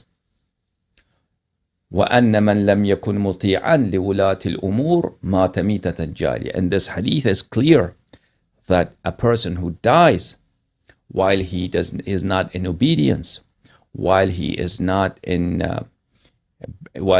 bowing before the ruler, if he dies a pagan, a non-Muslim death. And then he clearly says, this hadith was narrated by Abdullah ibn Umar at the time of Harrah, although Yazid was very oppressive. And then and he did some very bad things, some very wicked things to the people of Medina at that time. So the conclusion is, this hadith indicates what? That you cannot defy your rulers. You cannot rise up with a sword against your rulers. And there are many, many other hadith as such. Let me show you some other hadith. This is Muslim, published by Darul Fikr in the year 2003, page number 943. Consider this hadith by Salama. Salama says, the Nabi hadith number 1854. Salama says, the Nabi sallallahu alayhi wa sallam said, إِنَّهُ يُسْتَعْمَلُ عَلَيْكُمْ أُمَرَاء فَتَعْرِفُونَ وَتُنْكِرُونَ. There will be rulers over you. There would be rulers who would rule over you. فَتَعْرِفُونَ وَتُنْكِرُونَ. You will see their actions. Some of their actions will be decent, and many of their actions will be quite indecent, quite disgusting and despicable. فَمَنْ كَرِهَ فَقَدْ بَرِئَ وَمَنْ أَنْكَرَ فَقَدْ سَلِمَ. Whoever sees such bad actions, he should dislike it in his heart. And if you dislike such actions in your heart, then you are fine, then you are good. وَمَنْ أَنْكَرَ فَقَدْ سَلِمَ. And if you despise such actions, loathe such actions, then again, you're good. وَلَكِنْ مَنْ رَضِيَ وَتَابَعَ. However, you're not allowed to be pleased with their actions that are bad. You're not allowed to be pleased with their actions. And you're not allowed to follow their bad actions. But what should we do? Should we disobey him? No. Should we rise up with the sword? قالوا, they asked the Nabi sallallahu alayhi wa sallam, they asked him, Ya Rasulullah, ala nuqatiluhum? Should we wage battles against them, such rulers? He said, La ma sallu. No, do not rise up with the sword against them. Do not fight them off as long as they're Muslims. As long as they're Muslims. As long as they ma sallu. As long as they pray. In other words, as long as they're Muslims. Even by name. You're not allowed to fight them. This is, again, page number 944.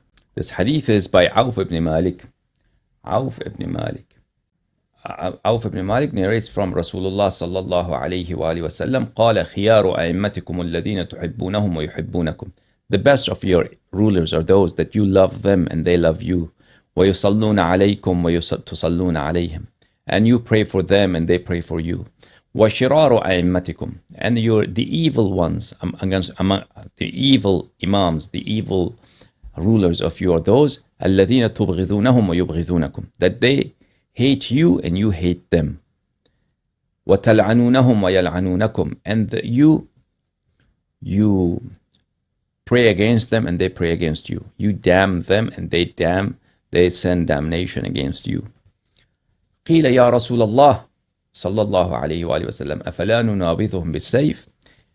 Rasulullah sallallahu alayhi wa sallam was asked, shall we throw him off the thrones, throw him off power by the sword? The Nabi sallallahu alayhi wa sallam said, لا ما أقاموا فيكم الصلاة. No, as long as they pray salah. As long as they pray salah, even those rulers whom you do curse, you do their land, you should not rise up with the sword against them. وَإِذَا رَأَيْتُم مِّن وِلَاتِكُمْ شَيْئًا تَكْرَهُونَهُ فَاكْرَهُوا عَمَلَهُ. When you see your rulers are carrying out some evil action that you dislike his action, dislike and detest his action. وَلَا تَنْزَعُوا يَدًا مِّن طَاعَةٍ. However, never pull your hand out of their obedience. Do not pull your hand out of their obedience. Do not disobey them. Dislike and detest their actions, but keep obeying them, although they're evil people. So far we have established for you quite clearly that it is not permissible not to obey. It's not permissible to disobey. It's prohibited to disobey a caliph who happens to be corrupt. You can dislike his actions, but you cannot disobey him. Now, to rise up against him with the sword, that is prohibited in the most strict terms in these hadith. Now, if a person rises with the sword against a caliph, what should we do with him? This is Muslim, published by Darul Fikr at year 2003. Here, باب حكم من فرق المسلم أمر المسلمين وهو مجتمع. A person who causes disunity amongst Muslims. What should we do with him? The first hadith in this regard, إنه ستكون هنات وهنات. This is hadith number 1851. There will be after me there will be things, hanat. There will be events, there will be things, there will be incidents after me, and incidents. There will be incidents and incidents after me, events and events after me. فَمَنْ أَرَادَ أَنْ يُفَرِّقَ أَمْرَ هَذِهِ الْأُمَّةِ وَهِيَ جَمِيعٌ. Any person who wants to cause disunity in this ummah, while this ummah is united, فَضْرِبُوهُ بِالسَّيْفِ. So strike that person with your sword. Strike that person with your sword. كَائِنًا مَنْ كَانَ. No, it doesn't matter who he is. كَائِنًا مَنْ كَانَ. Does not matter who he is. You make sure that you strike him with your sword. In other words, kill him. There's another hadith with the same wording except فَقْتُلُوهُ بِالسَّيْفِ. Kill him with your sword. Kill him with your sword. Murder him with your sword. Doesn't matter how abused he is. The caliph is oppressive, and the caliph is unfair. The caliph is being very evil, and this person is quite abused. His rights have been violated, and he takes up the sword. And he's a very nice person. His character, his objectives are very noble. Yet you have to support that caliph, and you have to kill that guy. That guy who was rising up against the caliph.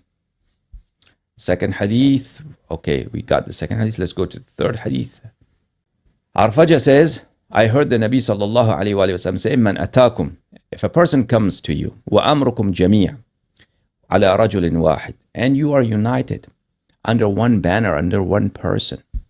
You are united under one person. And then somebody else comes, he says, no, follow me. And he's causing disunity. يريد أن يشق عصاكم. He wants to cause disunity amongst you.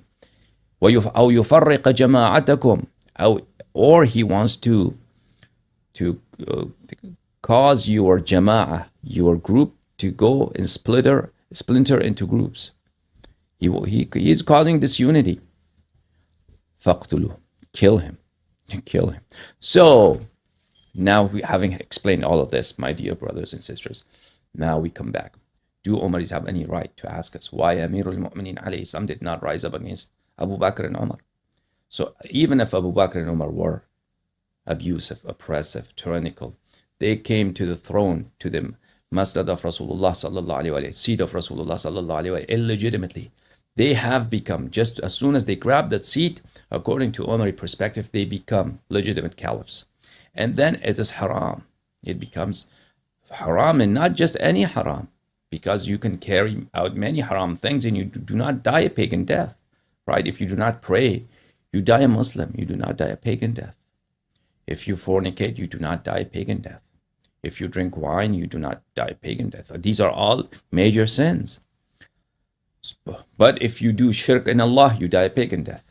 You say there's another God, yeah, you die a pagan death. So Abu Bakr and Umar, to rise against him, to disobey him, let alone to rise against him, to disobey Abu Bakr and Umar would be tantamount to dying a pagan death. Now rising up against them and with the sword, that would be also haram, and you would die a pagan death. And it would be compulsory on all Muslims to fight Amirul Mu'mineen alayhi salam. So according to Omari perspective, Amirul Mu'mineen alayhi salam does not have. There's no recourse for him except to wait, except to be patient, except to just bite his lips, bite his tongue, and wait and do nothing, right? And now, according to Shia perspective, of course, this is not true. This is not true. This is nonsense. So the answer to that, I'm going to today use a khutbah by Amirul Mu'mineen alayhi salam, a sermon by Amirul Mu'mineen alayhi salam himself, that he replied to this question. And he replied from the parlance of the Quran, from the language of Quran. He used various verses of the Quran and various events in the lives of the apostles and prophets before the Nabi sallallahu alayhi wa sallam and Nabi sallallahu alayhi wa sallam himself to justify why he did not rise up. So without any delay, let's go to the sermon. This is the book of Ilal al-Sharaya, published in Najaf al-Ashraf in 1963, written by As-Saduq rahimahullah. There is a chapter in the book of Ilal al-Sharaya titled Why Amirul Mu'mineen alayhi salatu wasalam did not take up sword against those who usurped his position. And likewise, there's a chapter as such in the book of Ihtijaj. And these are all, in the book of Ihtijaj, those are all hadith of Amirul Mu'mineen alayhi salam himself. So, at page 148, the seventh hadith in that chapter, As-Saduq rahimahullah narrates this hadith that has been narrated in other books as well, such as book of Ihtijaj, with slight difference in wording. The hadith goes as follows. Hadith number 7. The hadith goes as follows, that there were a number of people in the masjid in Kufa during the reign of Amirul Mu'mineen alayhi salam in Iraq who discussed this matter. Why Amirul Mu'mineen alayhi salatu wassalam did not fight Abu Bakr and Umar and Uthman the way he fought Talha and Zubair and Aisha and Muawiyah and Khawarij and Nahrawan. Why he didn't fight them off. Why he did not quell Abu Bakr and Umar's rebellion against Islam and their steal of Khilafah. So this was reported to Amir al-Mu'mineen alayhi salam. When Amir al-Mu'mineen alayhi salam heard that there were a number of Muslims in the masjid who discussed this issue, and they were wondering what was the reason. Why there's a dichotomy, why there is an inconsistency, seeming inconsistency between his conduct against Abu Bakr and Umar and Uthman and his conduct against Muawiyah and Talha and Zubair and the Khawarij of Nahrawan. Why Amir al-Mu'mineen alayhi salam fights in one case and does not fight in the other case? What is the reason? So this was reported to Amir al-Mu'mineen alayhi salam. When he heard this, Amir al-Mu'mineen alayhi salatu wasalam summoned them for prayers, for a collective prayers, prayers in gathering. So they gathered. Amir al-Mu'mineen alayhi salam climbed over the pulpit and he said, such and such news has been reported to me that you have made such a discussion. They replied, yes, we did had such a discussion. That why you did not fight Abu Bakr and Umar and Uthman the way you fought Aisha and Muawiyah and Khawarij. Amir al-Mu'mineen alayhi salam replied in the following way. Okay.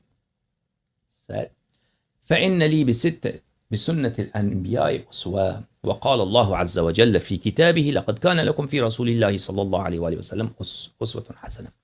I have an uswa, I have a role model in the prophets before me. If you are Muslims and you believe in the noble Quran and you have faith, you have iman in the apostles before our Nabi sallallahu alaihi wasallam, and you have faith in our Nabi sallallahu alaihi wasallam, and the Quran says that all Muslims, there is a good role model for you in the seerah of the Nabi sallallahu alaihi wasallam.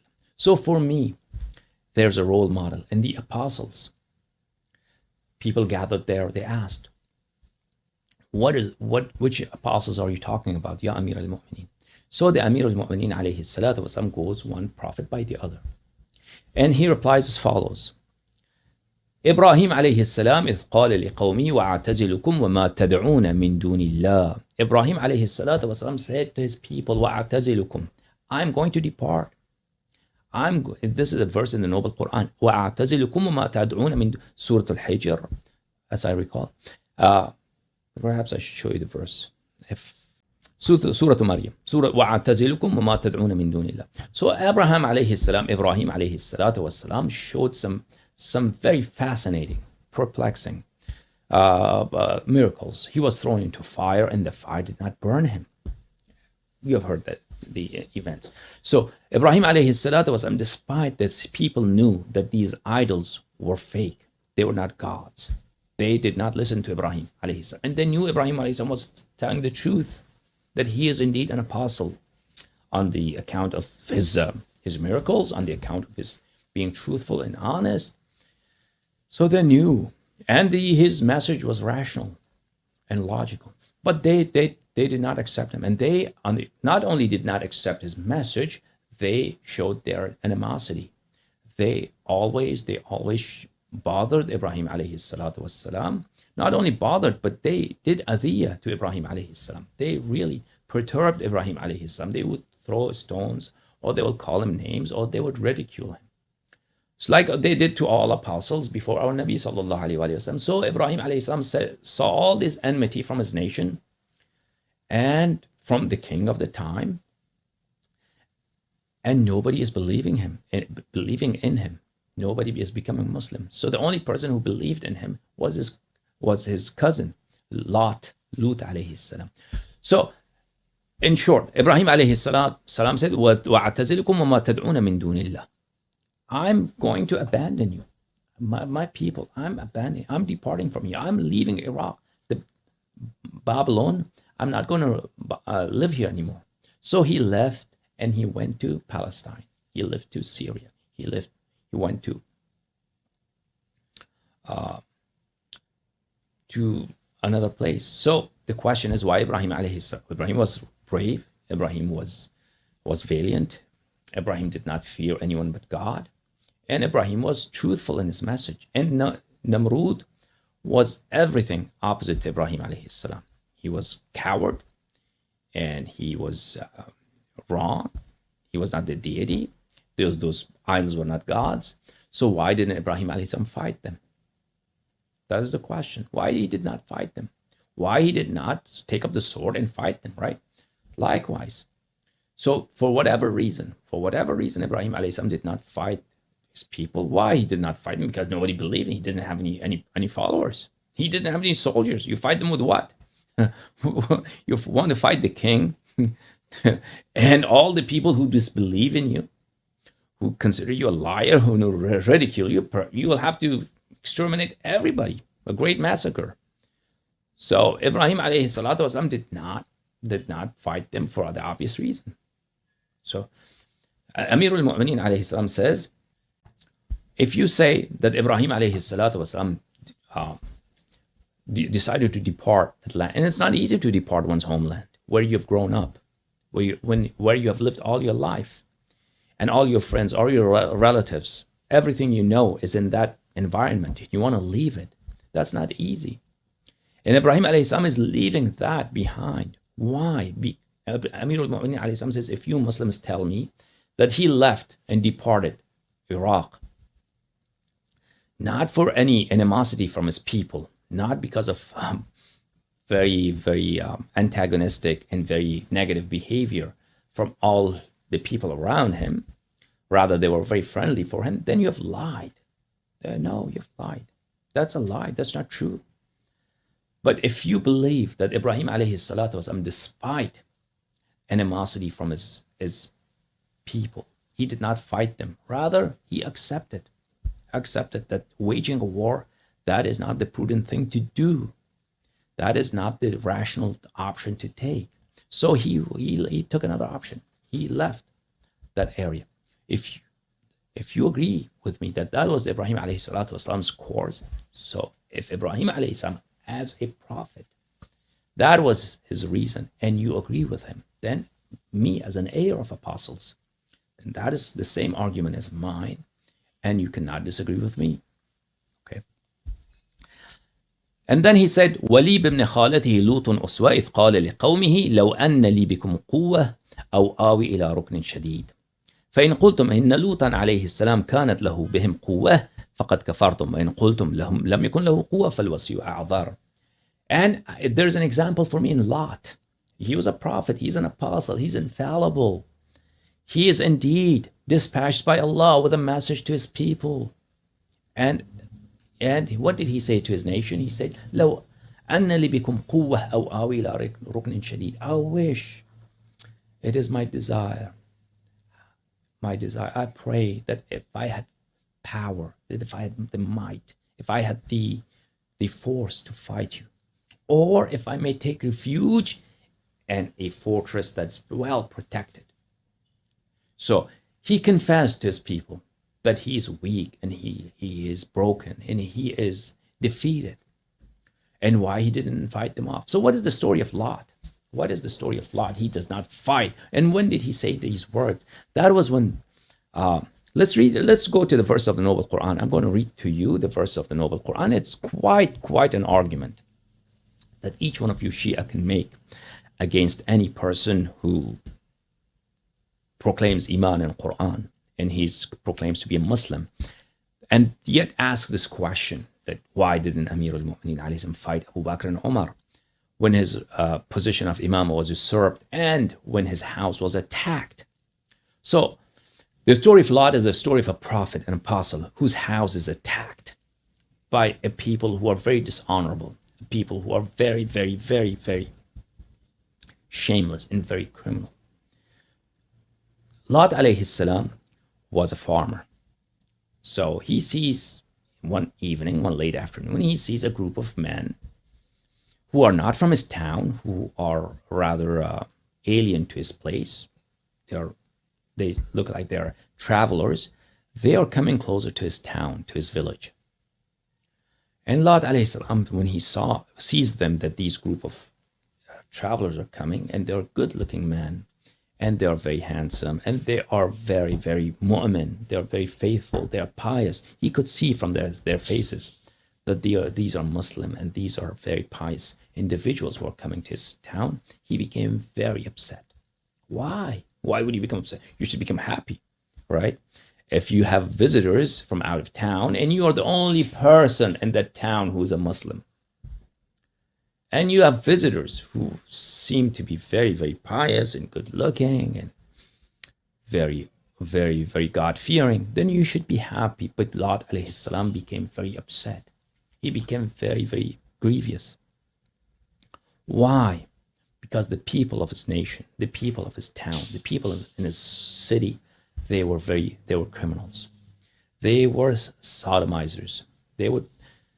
What they did to any person who passed through the town, if they were males, they would rape that male. They would rape men. They were not interested in women.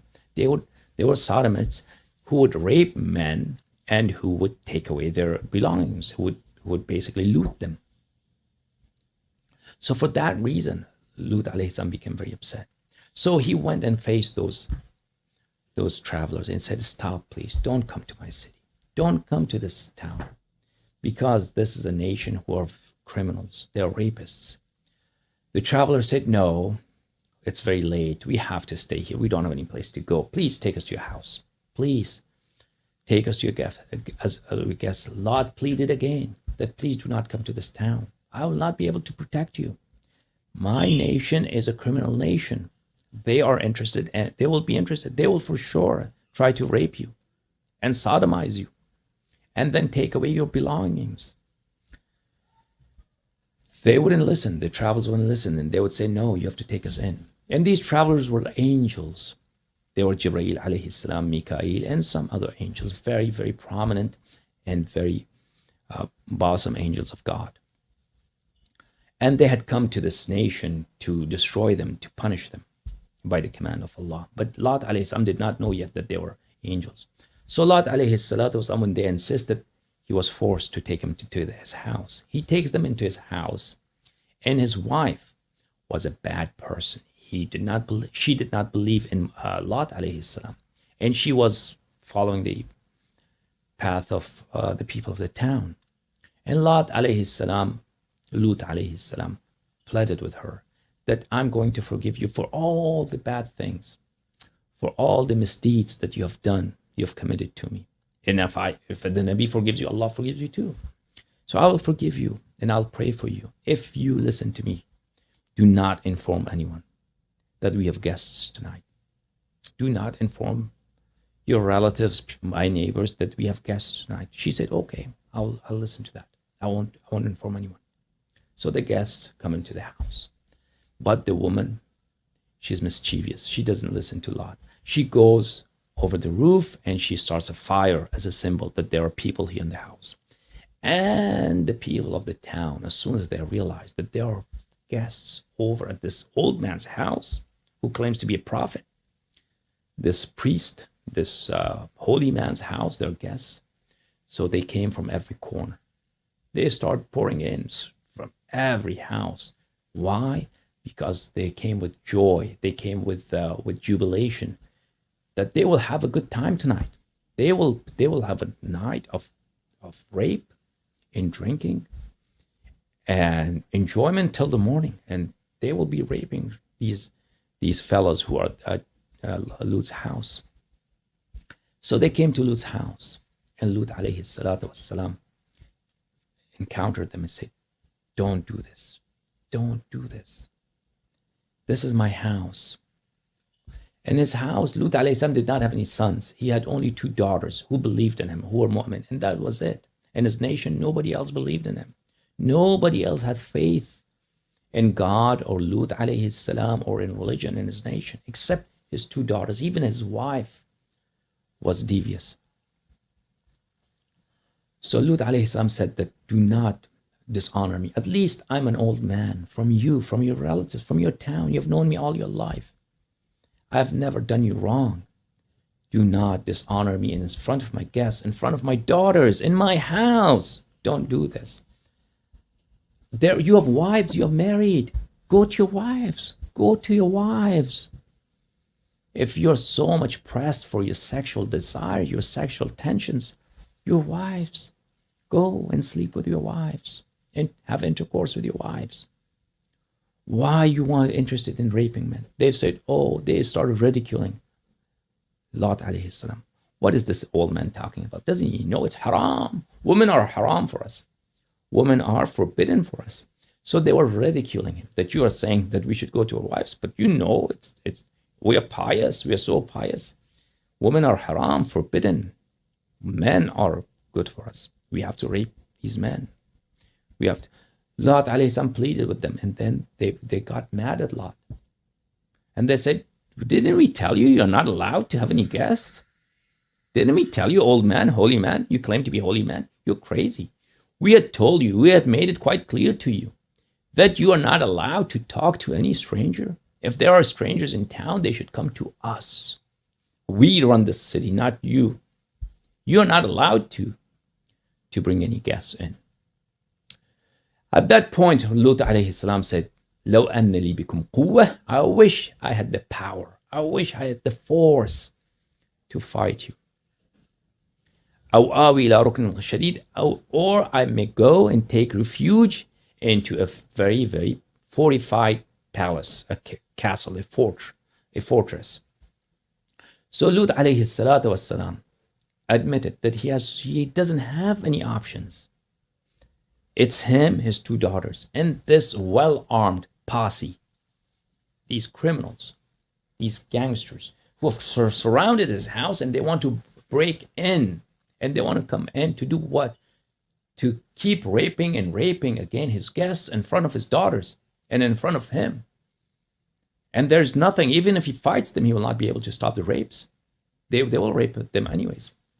So, and then they broke into the house. They came inside the house.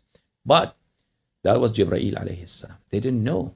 The nation did not know this was Jibreel alayhi salam. So Jibreel alayhi salam and the angels say to Lot, don't worry. We got this handled. We will handle this.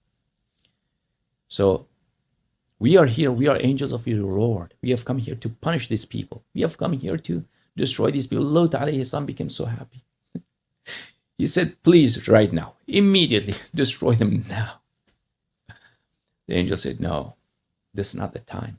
In the morning. The Lord has commanded us in the morning. Morning is not very far. It's the beginning of the night. It's just the evening. And in the morning, we will destroy them.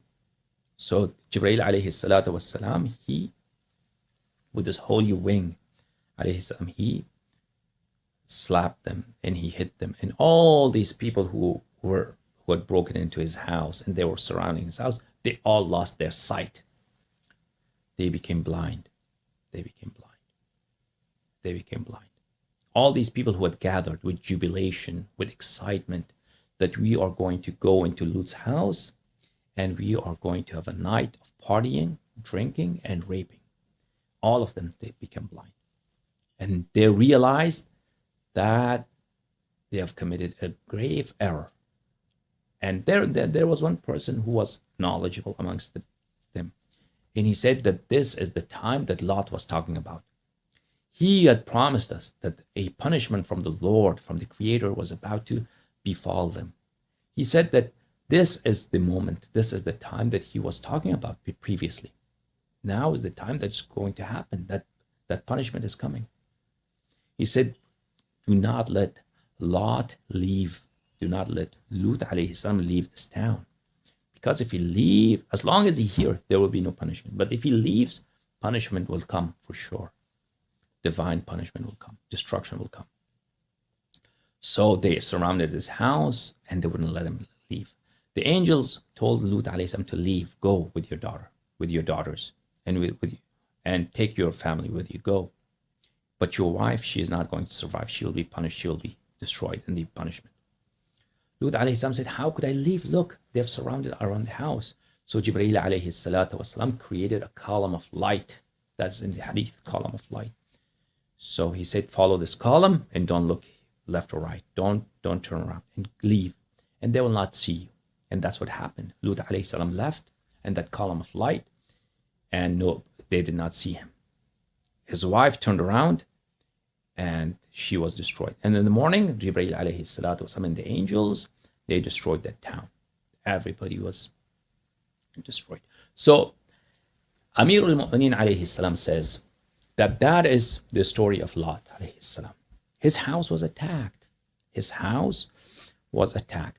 And the people who attacked his house were so criminal, so shameless. The words cannot describe the loneliness, the helplessness of Lot alayhi salam. That an old man in front of his daughters, and there's a nation around his house, surrounding his house, a posse of criminals who have gathered there to rape and sodomize his guests, and then steal whatever belongings they had with them, and then party and drink in his house in front of him and his daughters. So Lut alayhi salatu wasalam did not fight them. And he confessed, and per the verses of the Noble Quran, that I'm unable to fight them. Let's have a look at the verse of the Noble Quran. This is Quran, translated by Dr. Muhammad Taqiyuddin al-Hilali and Dr. Muhsin Khan, published in Al-Madinah al-Munawwarah.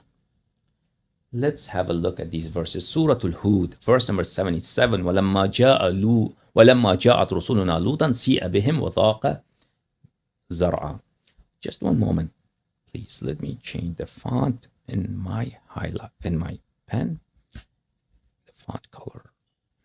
And when our messengers came to Lot, he was grievous. Why was grievous, right? Why was he grievous? He was grievous because he knew his nation would want to rape them. He was grieved on account of them. He was grieved on account of them and felt himself strained for them, lest the town people should approach them to commit sodomy with them. He said, this is a distressful day. هذا يوم عصيب. This is a difficult day. This is a horrible, miserable day. When he saw these guests approaching his town, right? وَجَاءَ قَوْمُهُ يُهْرَعُونَ إِلَيْهِ. And his people came rushing towards him. They came with jubilation, excitement, when they saw the fire on the house. The woman, she made a signal. Lut alayhi salam's wife, she made a signal by lighting fire on the house, on the roof, to invite those people that there's something going on in this house. So they realized they are strangers.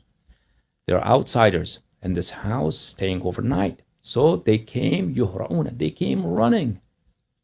They came with great excitement, rushing towards him. And since aforetime they used to commit crimes, sodomy. So they were people who were criminals. They're sodomizers.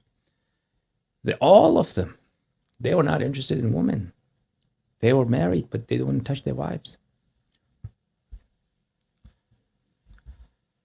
ومن قبل كانوا يعملون السيئات قال يا قوم هؤلاء بناتي هن أطهر لكم. Lut alayhi salam said to them, "O my people, here are my daughters, the women of my nation. You are married. You are married. God damn it.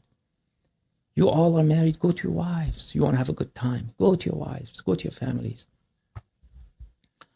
They are purer for you. فاتقوا الله ولا تخزوني في ضيفي. So fear God and do not disgrace me. With regard to my guests, do not disgrace me. Do not dishonor me. Do not cause my dishonor in front of my guests in my own house, in front of my daughters. Don't do that.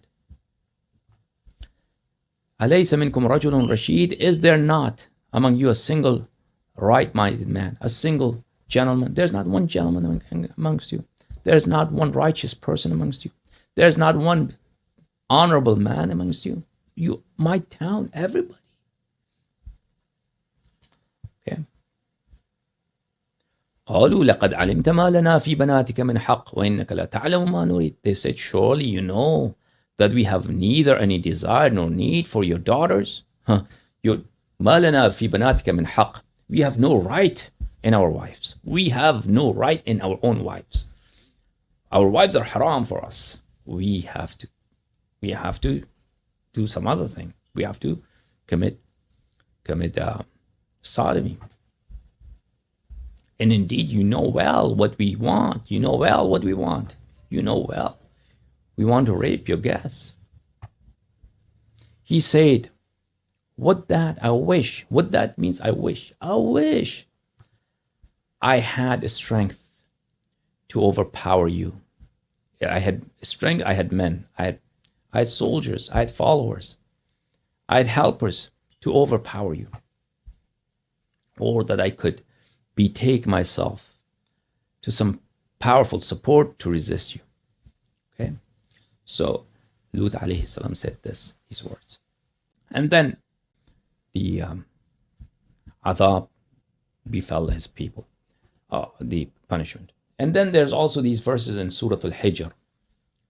وَجَاءَ أَهْلُ الْمَدِينَةِ يَسْتَبْشِرُونَ. The people of the town, they came rejoicing at the news of young man's arrival. Lut alayhi salam said, verily these are my guests, so shame me not. Shame me not. Do not dishonor me. Do not disgrace me. Do not cause Do not cause my dishonor in my own house. And fear Allah and disgrace me not. The people of the city said, did we not forbid you from entertaining or protecting any people of a stranger from us? Didn't we tell you you're not allowed to? Didn't we tell you before you're not allowed to talk to anybody? Talk to strangers or bring them to your house? We told you that. What's wrong with you? You're crazy. You want us to break your mouth? You want us to break your bones? You want to resist us? We told you. We warned you. You are not allowed to bring as guests any strangers. Strangers come to our houses so we could rape them. So that was the story of Lot alayhi salatu wasalam in his conversation. So Amir al-Mu'mineen alayhi salam said to the people in the masjid, Lut alayhi salam is an example for me. When he said to his people, لو أن لي بكم قوة وآوي إلى ركن شديد. When he said, I wish I had man to overpower you, or that I may take refuge into a fortress in a very strong place. If you say that Lut alayhi salatu wasalam had power, he had power, he did not fight them. If you suggest that Lut alayhi salam was able to take up the sword and kill them and wage war against his own people, then you're lying and you're talking against the Quran, and that's kufr. But if you agree, when قلتم لم يكن له قوة فالوسيع أعذر, if you agree with me that Lut alayhi salatu wasalam did not fight them because he didn't have the capacity, he did not have the capability, he did not have the strength, he did not have the supporters, he did not have the soldiers, he did not have the fighters to wage a war, and that's why he did not wage a war.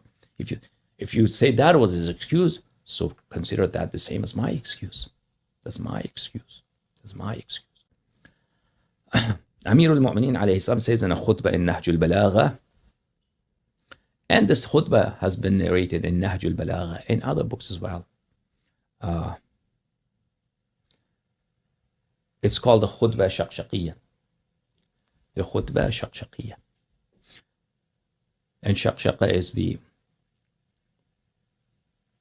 excitement of a camel. A camel, when he gets excited, there's foam that comes into his mouth. That's shaqshaqiyya. Shaqshaqiyya. And then when that excitement goes, it goes away. That's the name. But I'm not here to recite to you the entire khutbah of shaqshaqiyya. But this khutbah of shaqshaqiyya has been narrated in many of our books. And I will show you a few sentences, a few lines from al-khutbah al-shaqshaqiyya. Ma'ani al-akhbar لشيخنا الصدوق رحمه الله, published by Darul Ma'rifah, published in 1979 in Beirut, Lebanon. This is page number 360. This is khutbah al-shaqshaqiyya here. And he narrates this with two sanads, chains of narration. And this is also in Nahj al-Balagha, but I decide to, for various reasons, because there's Nahj al-Balagha does not have a sanad, there's a sanad here. So I present this to you from Ma'ani al-Akhbar.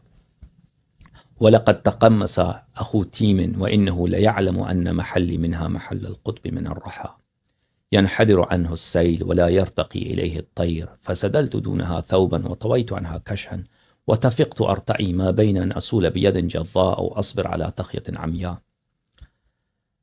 والله, Amir al-Mu'mineen alayhi salam says, I take an oath by Allah that Akhu Team, that person from the tribe of Team, the tribe of Team is Abu Bakr's tribe. Aisha's tribe is the tribe of Team. That person from the tribe of Team, he took away Khilafah. He stole Khilafah from me. And he knew, Abu Bakr himself knew, that that is my rightful claim. That is my position. And he knew what is my position in Islam. ينحدر عني السيل ولا يرتقى إليها الطير. I'm that high mountain. I'm that high mountain that water flows off of it. Water down flows from it. And high flying birds do not reach its peak. This is isti'ara. These are similes of extremely and highly eloquent words, and they're very difficult to translate. I am that high mountain, I am that peak from which down flows water. And from Amir al-Mu'mineen alayhi salam comes the grace of guidance, the grace of wisdom, path of piety. Amir al-Mu'mineen alayhi salam, from him flows off. And the high-flying birds of your minds and your reason cannot fathom my status, my position, my excellence. I cannot be imagined how high my position is. So down flows from me rivers of water. That mountain from which down flows rivers of water. وَلَا يَرْتَقِي إِلَيْهِ الطَّيْرُ. And birds do not ascend to its peak. Birds do not ascend to its peak. Reason and mind and your knowledge cannot fathom my position, and I'm beyond your understanding. فَسَدَلْتُ دُونَهَا ثَوْبًا وَطَوَيْتُ عَنْهَا كَشًا. When I saw that he usurped this, فَسَدَلْتُ دُونَهَا ثَوْبًا, I spread a curtain between me and Khilafah. This is an expression which means that I looked away. I looked away. وَطَوَيْتُ عَنْهَا كَشْحًا. This is also another. I turned away. I turned my side away. وَطَوَيْتُ عَنْهَا كَشْحًا. They stole my Khilafah and they knew my position. And my position is very high that you cannot fathom. When they stole my Khilafah, I ignored it. I overlooked it. I did not persist on taking it back. Why? Why? طفقت أرتئي بين أن أصول بيد جظاء أو أصبر على تخية إما. I began thinking. I began assessing. I began an appraising that I have two options here. One option is أن أصول بيد جظاء. Yad means hands, forearms. Yad means hands. That I should jump into foray, that I should initiate a war, I should attack, I should wage war with cut off hands, with hands and forearms that are cut off.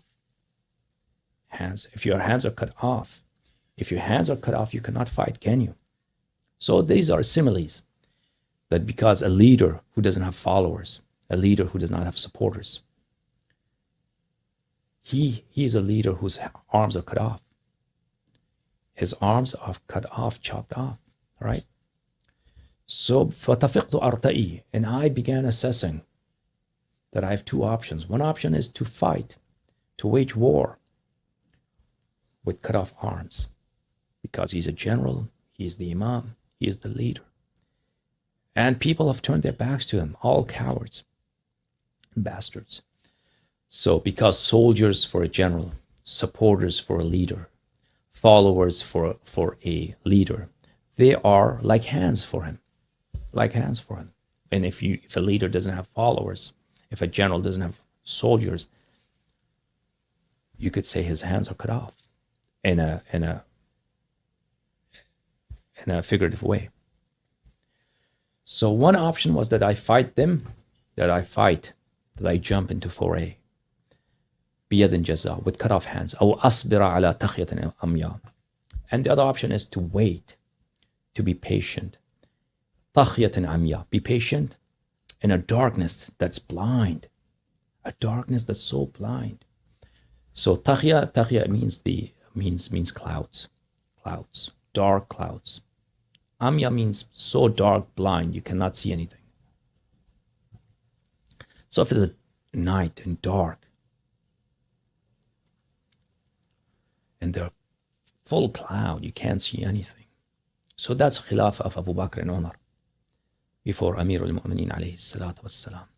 That such darkness has taken over Muslim lands that I have to be patient in this darkness of misguidance, of ignorance, of all the heresies being perpetuated. I have two options. وَطَفِقْتُ أَرْتَئِي. I began assessing that I have two options. One option is to fight with cut off hands. The other option is to be patient, to be patient, to keep patient in a darkness that is so dark that you cannot see anything, total dark. يَشِيبُ فِيهَا الصَّغِيرُ, so dark, such tormenting darkness that a child would age quickly in that darkness, that it would cause a child to become an old man. وَيَحْرَمُ فِيهَا الْكَبِيرُ, and an adult would become decrepit, an adult would become feeble because of old age. So much torment, so much pain in that darkness, that an old man would become decrepit and feeble and weak. وَيَقْدَحُ فِيهَا مُؤْمِنٌ حَتَّى يَلْقَى اللَّهَ رَبَّهُ, and a mu'min in that dark age would be in constant torment, in constant torture, until he dies. Two options: fight with cut off hands, and when you fight with cut off hands, your destruction is certain, and you cannot overpower your enemy. And the other option is to be patient. But patient in what? Patient in undescribable torments and abuse and heresy and blasphemy and transgression. فرأيت أن الصبر على هذا أحجى. I realized, I determined that being patient is the more prudent manner. Ahja means more rational. I realized that being patient is the more rational path, more logical path, more prudent path. فصبرت وفي العين قضى وفي الحلق شجا أرى تراثي نهبا. So I remained patient while I was such torment that in my eyes there were thorns in my eyes. Qada means dirt or sand or filth that goes into your eyes. So if you have had eye pain, that you would know eye pain is the worst pain. Eye pain is like child labor. A doctor told me that there are two pains that are the worst in the world. One is child labor, when a woman is giving birth to an infant, and the other that's worse than any other pain, toothache or anything worse than that, is eye pain. فصبرت, so I remained patient while in my eyes there were thorns. وفي الحلق شجا, and in my throat there was a bone stuck in my throat. أرى تراثي نهبا, I was seeing my heirlooms. What was bequeathed to me by my brother Rasulullah sallallahu alaihi wasallam. All has been looted. Islam has been looted. Sharia has been looted. Mimbar has been looted. Quran has been looted. Position of Imam has been looted. Salah has been looted. Saum has been looted. Fast of Ramadan, everything has been looted.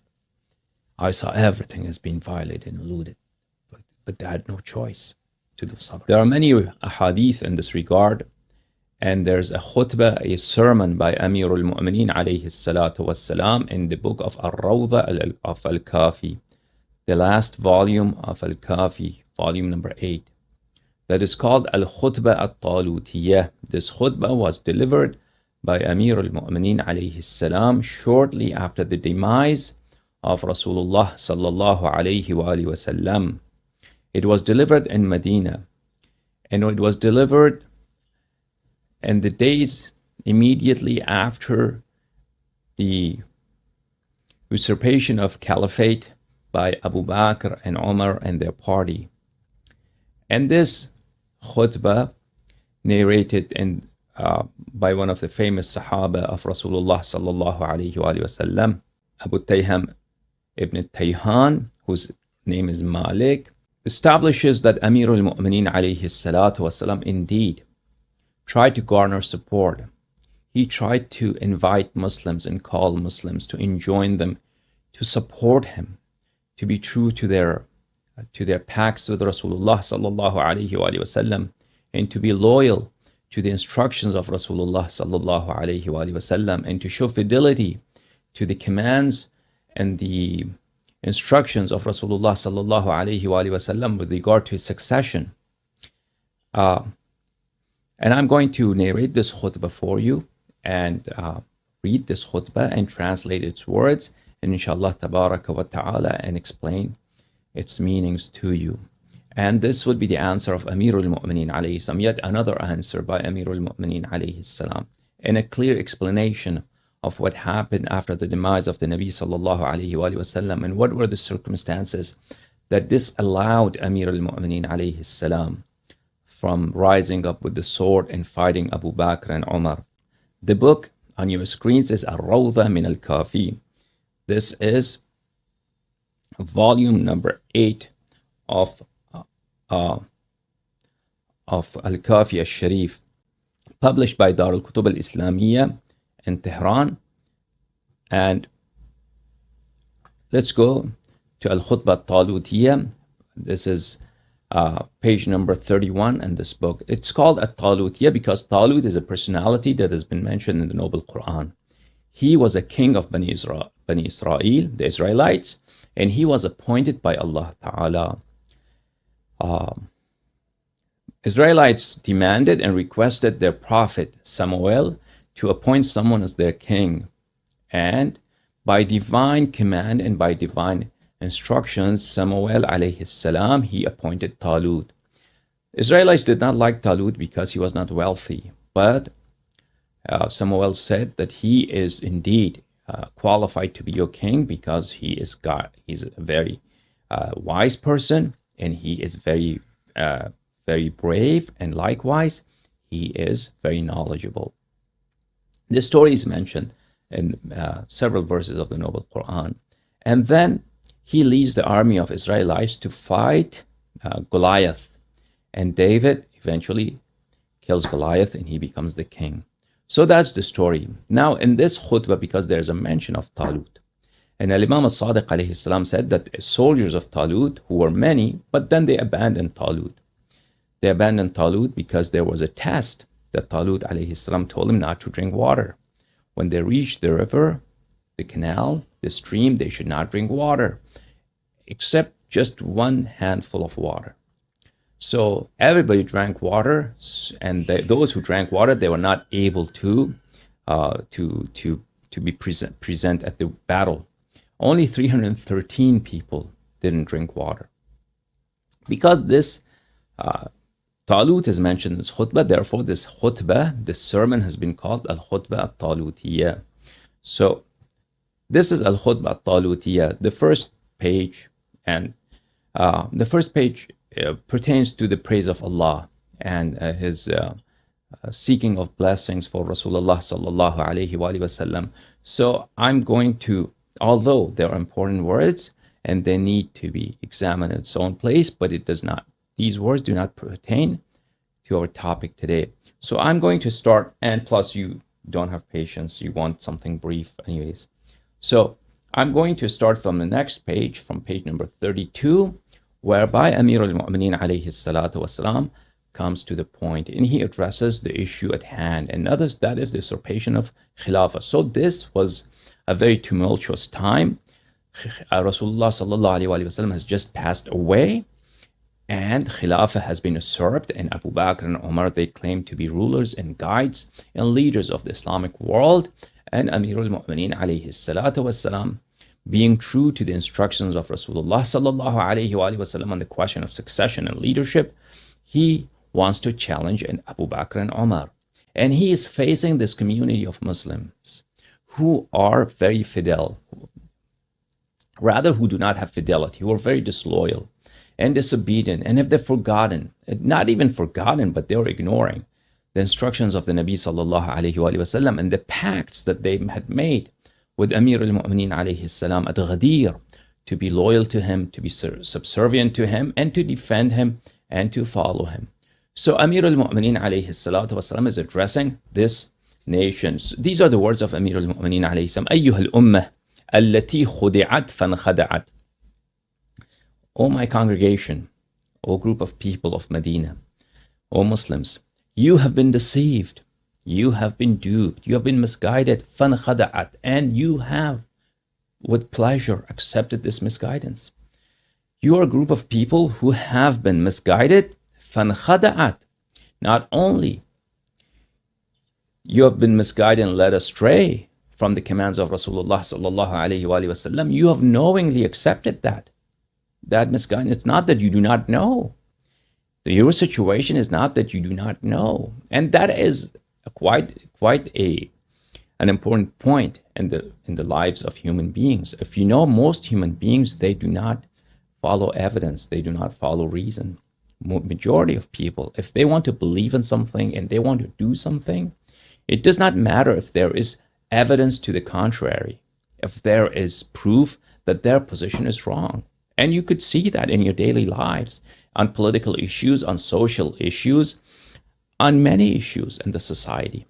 When there's quite a plenitude of evidence contrary and opposite to the position held by a number of people, and when they see that evidence, they ignore that evidence, and it makes them even, that evidence make them even more steadfast, make them even more persuaded that they should follow and they should uphold their position.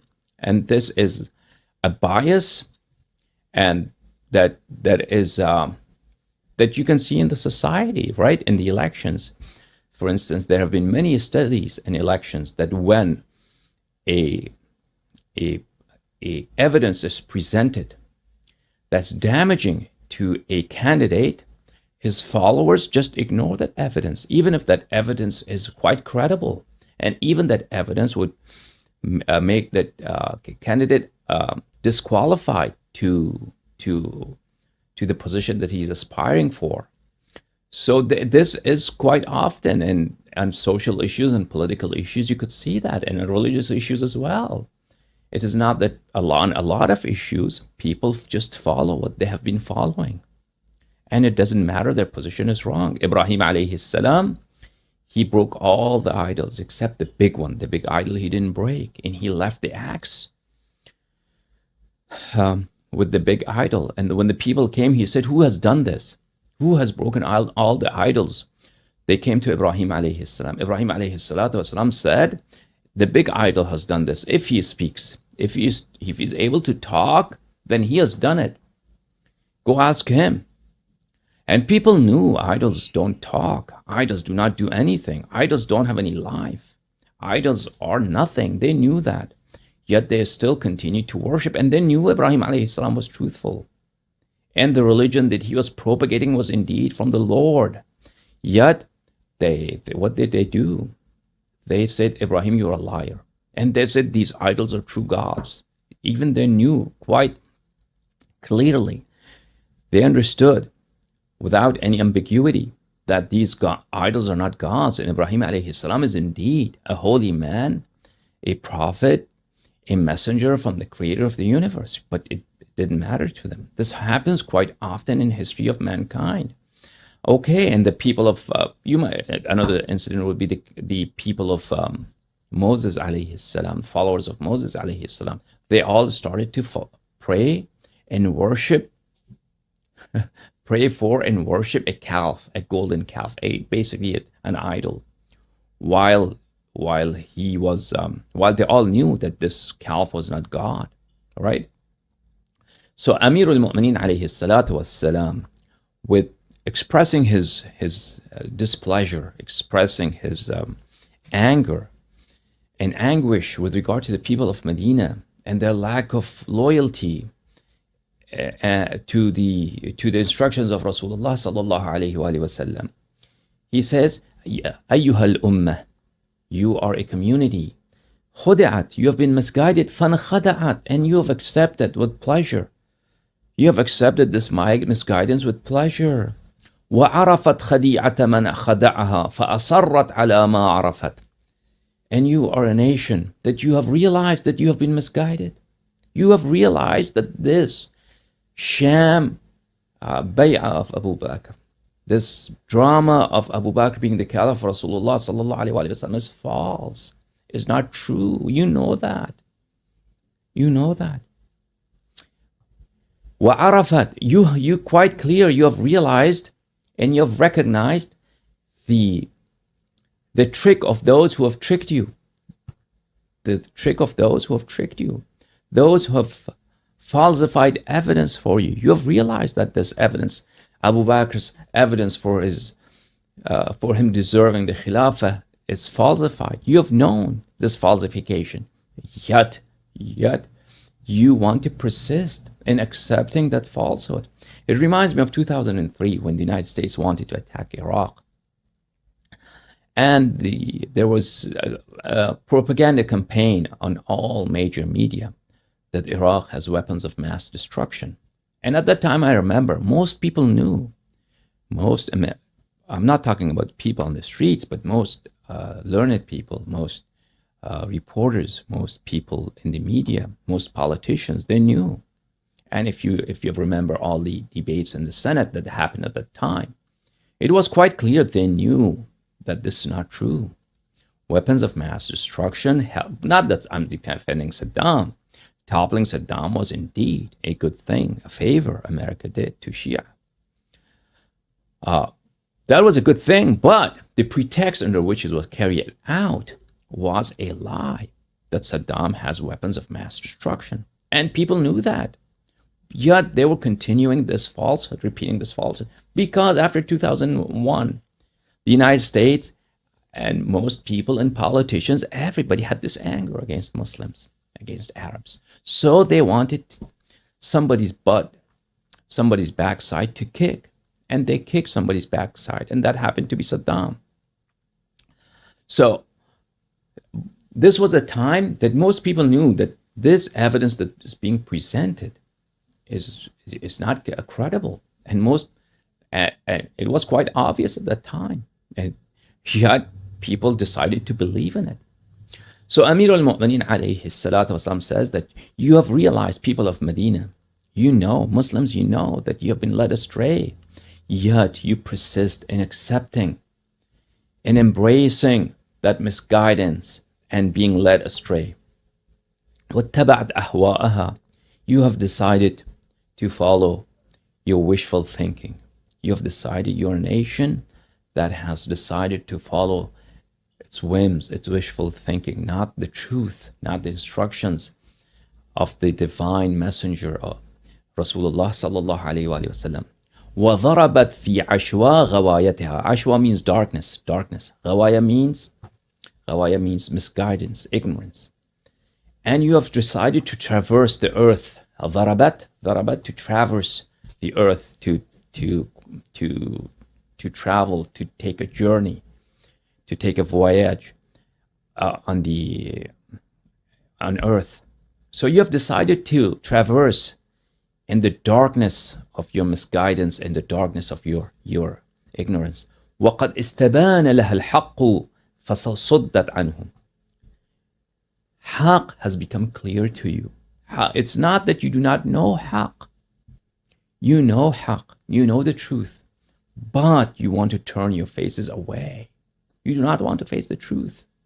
You know the truth, the reality, but you have decided to turn away from the truth and not face it. وَالطَّرِيقُ الْوَاضِحِ فَتَنَكَّبَتْهُ.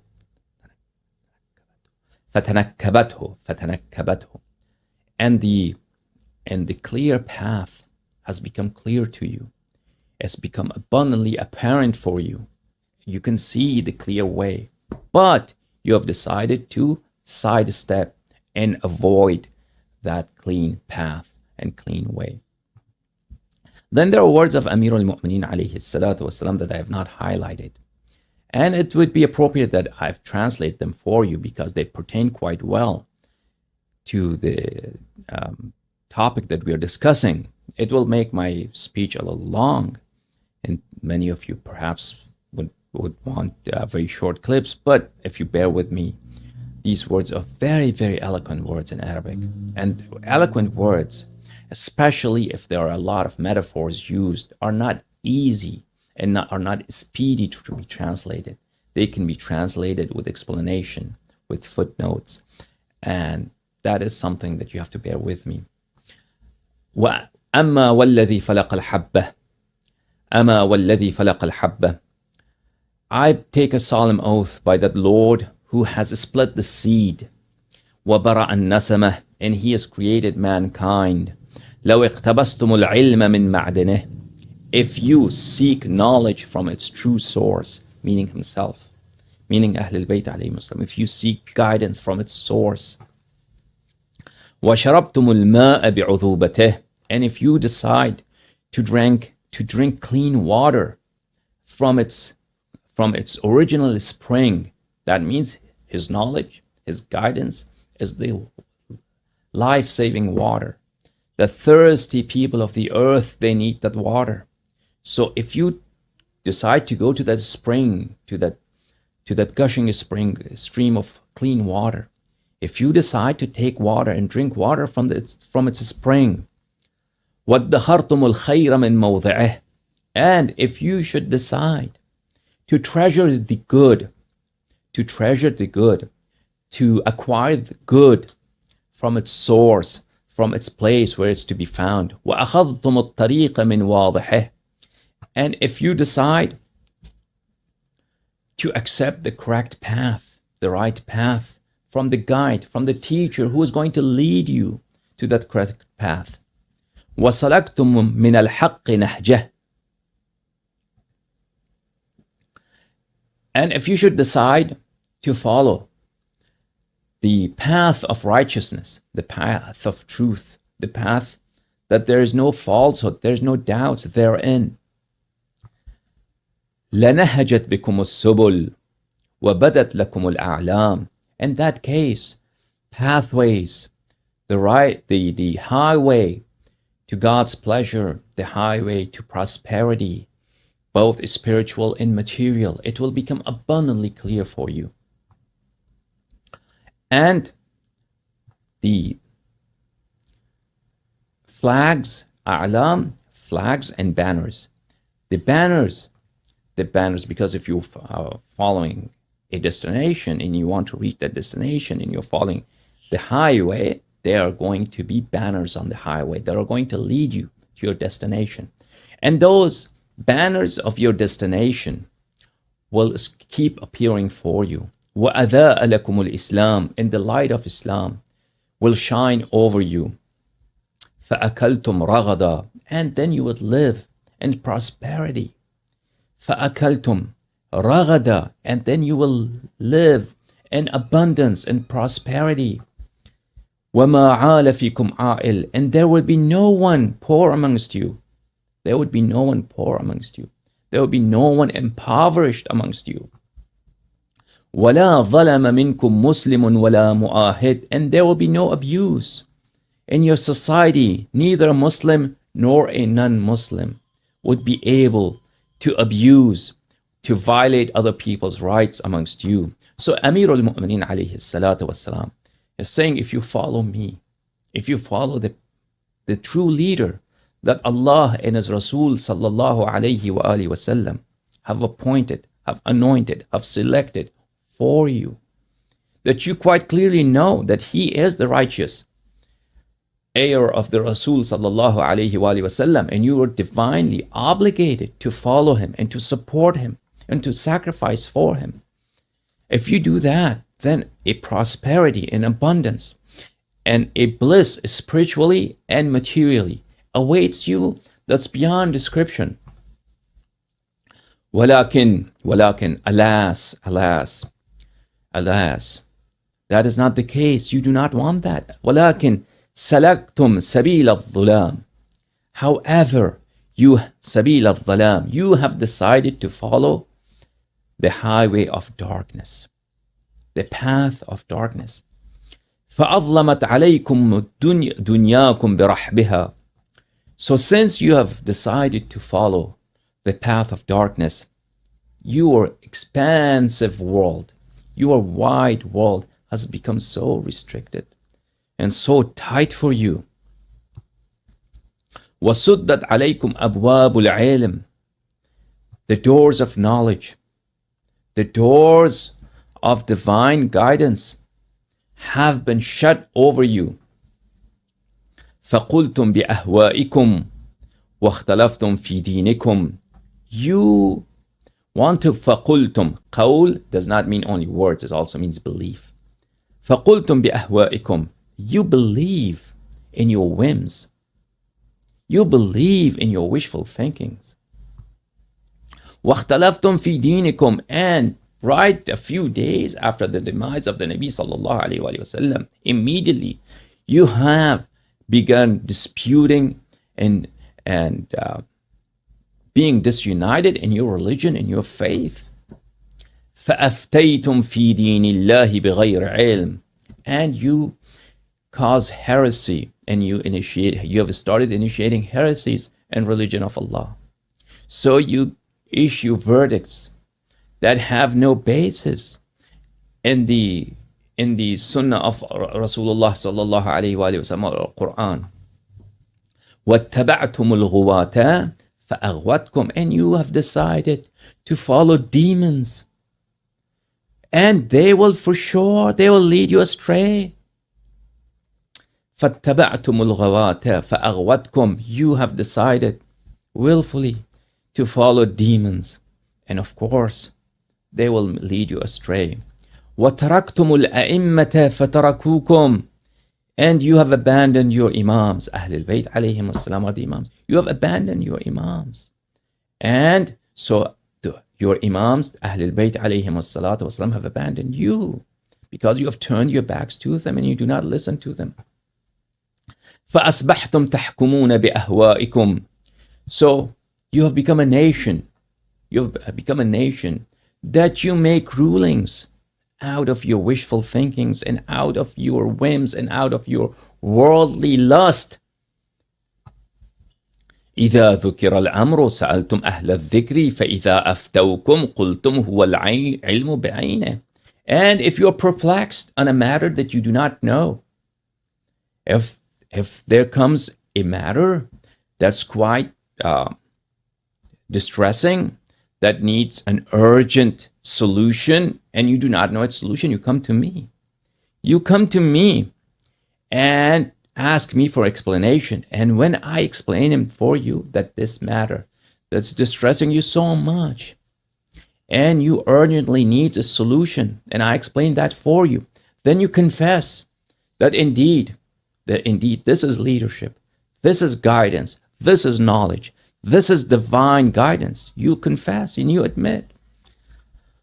وَقَدْ تَرَكْتُمُوهُ وَنَبَذْتُمُوهُ وَخَالَفْتُمُوهُ. And you are the same people that you have abandoned that teacher to whom you come with your distressing problems when you do not have any solution for your problems. You have abandoned him. And you have dropped him. And you have thrown him behind your backs. نَبَذْتُمُوهُ وَخَالَفْتُمُوهُ. And you have opposed him. That same guide that when he solves your problems, you say, indeed, this is knowledge, this is ilm, this is divine wisdom, this is divine guidance. Ruwaida. There would be a short delay. There will be a short respite. You will have your day in this life that you have decided to be disloyal and infidel to the instructions and commands of Rasulullah sallallahu alayhi wa sallam, to the commands of Allah, to the will of Allah. You will have your time of disobedience. You will have a few days. عَمَّا قَلِيلٍ تَحْسُدُونَ جَمِيعَ مَا زَرَعْتُمْ. Shortly, very shortly, you will be reaping all the seeds that you have been sowing. Very shortly, you will be reaping all the seeds, all the actions that you have been carrying out, all the seeds that you have been sowing, you will be reaping their fruits. وَتَجِدُونَ وَخِيمَ مَا أَجْرَمْتُمْ. And then you will find the very unpleasant, the very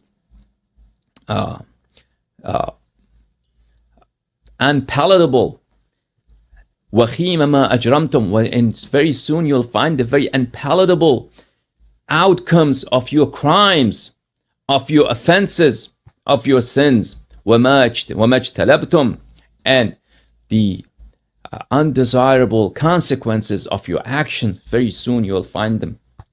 Then Amirul Mu'mineen alayhi salatu wasalam says, وَالَّذِي فَلَقَ الْحَبَّةِ I take a solemn oath by the Lord who has split the seed, وَبَرَأَ النَّسَمَةِ and he has created mankind. لَقَدْ عَلِمْتُمْ أَنِّي صَاحِبُكُمْ you verily know, you know with certainty that I am your leader, not because of people's support or because of some tribal unity or some worldly gain. I'm your leader by divine appointment, by Allah, the creator of the heavens and the earth. He delivered in the Holy Quran, and his Nabi sallallahu alaihi wasallam delivered this matter over and over and over again. You know, people of Medina, there's been only a few days since the demise of the Nabi sallallahu alaihi wasallam. You know I'm your leader. وَالَّذِي بِهِ أُمِرْتُمْ that very leader that you have been commanded by God, by Allah, to obey him. I am that leader.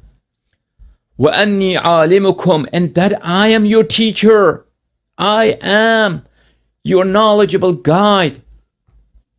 وَالَّذِي بِعِلْمِهِ نِجَاتُكُمْ I am that person that his knowledge would carry you through the storms of the unknown, through the darkness. I am that knowledge that will provide, I am that guide whose knowledge would provide you salvation. وَوَصِيُّ نَبِيِّكُمْ you know that I am the successor, the heir of your Nabi, of your Prophet, of your Messenger sallallahu alaihi wasallam. وَخِيَرَةُ رَبِّكُمْ I am the one who has been chosen by God, by Allah. وَلِسَانُ نُورِكُمْ you know that I am the tongue of light. I am the tongue of illumination. وَالْعَالِمُ بِمَا يُصْلِحُكُمْ you know. It's not that you do not know. You know that I am the person who knows what is best for you. And I could lead you to those destinations, to that future that's best for you. فَعَنْ قَلِيلٍ رُوَيْدًا you have a short respite. You will have a time. You have decided to abandon me, to forsake me. You will have a few days. But very shortly, يَنْزِلُ بِكُمْ مَا وُعِدْتُمْ the divine promise that you have been promised, that will come to you. That will descend onto your doors, onto your homes. And that is death. Very soon you will depart this world. And you will be asked, you will be held accountable for not obeying the commands of the Nabi sallallahu alayhi wa alihi wasallam in relation to his heir, to his successor, to your Imam. وَمَا نَزَلَ بِالْأُمَمِ قَبْلَكُمْ the same death that all the generations before you. They thought they might live here forever. So they decided to follow their whims, their lusts, their desires. They decided to follow the demons. Yet death took them one by one to the other abode, to the eternal abode. وَسَيَسْأَلُكُمُ اللَّهُ عَزَّ وَجَلَّ عَنْ أَئِمَّتِكُمْ مَعَهُمْ تُحْشَرُونَ Allah Ta'ala very soon will hold you accountable and will question you with regard to your Imams. Who is your Imam? And you would be judged and you would be resurrected and you would be destined to the same destiny as your Imams. If your Imams were demons and devils in this dunya, then you would be together with demons and devils in the hereafter. وَإِلَى اللَّهِ عَزَّ وَجَلَّ غَدًا تَصِيرُونَ Tomorrow you will depart this life and you will be going towards the judge who will judge you and who will hold you accountable, and he is Allah Ta'ala. Ama wallah, beware, I take a solemn oath of Allah, I swear by Allah. Amirul Mu'mineen alayhi salam, why he did not take up the sword against Abu Bakr and Umar. This is the answer. Just pay attention. This khutbah, this sermon was delivered a few days after the demise of the Nabi sallallahu alayhi wa sallam. Ama wallah, beware, I swear by Allah, لو كان لي عدة أصحاب طالوت, if I had supporters equal to the numbers of soldiers of Talut. Talut, in the Bible, some people say his name is Saul. Some people say his name is Gideon. I don't know. But in Quran, he is Talut. He is a king of Bani Israel. He's been mentioned in Quran. He had his true soldiers who did not disobey him and who were loyal to him. There were 313. Amir al-Mu'mineen alayhi salam says, I swear by Allah, if I had the same number, iddah, same number of supporters and followers that Talut had, and that is 313. أو عدة أهل بدر, and if I had 313 soldiers, the same number of soldiers Rasulullah sallallahu alayhi wa sallam had in the battle of Badr, وَهُمْ أَعْدَاؤُكُمْ, if I had such soldiers, such followers, who would be you? Who would have enmity of you? You are following the demons. You are the soldier of demons. You are the army of the devil, people of Medina. If I had 313 dedicated and devout and loyal soldiers, who would be your enemies? لَضَرَبْتُكُمْ بِالسَّيْفِ حَتَّى تَؤُولُوا إِلَى الْحَقِّ, I would strike you with the sword until you return to righteousness. I will be hitting you and striking you and beating you with the sword until you return to righteousness. وَتُنِيبُ لِلصِّدْقِ, until you return to truthfulness and until you re-embrace the truth. فَكَانَ أَرْتَقَ لِلْفَتْقِ وَآخَذَ بِالرِّفْقِ, and that, if I had that number of soldiers and if I were capable of carrying out this task, that would be so much good for unity. And that will solve the disunity that's going to be that has been seeded in Islam, and that will continue for centuries and centuries and a millennia until the Imam alayhi salam comes. And we don't know how many more decades and centuries, right? And that, if I were able to do that, that would be so much conducive for unity and so much conducive to mercy and compassion. Allahumma fahkum baynana bil haqqi wa anta khayrul hakimin. Oh Allah, you rule between us. You be the judge between us, me and people of Medina. And you are indeed the best of judges. Let's go to, that is the end of this sermon. But that's not the end of this hadith. So Amir al-Mu'mineen alayhi salam delivered this sermon and he got out of the masjid. Let's go to the next page. ثم خرج من المسجد. He got out of the masjid. فمر بصيرة فيها نحو من 30 شاة.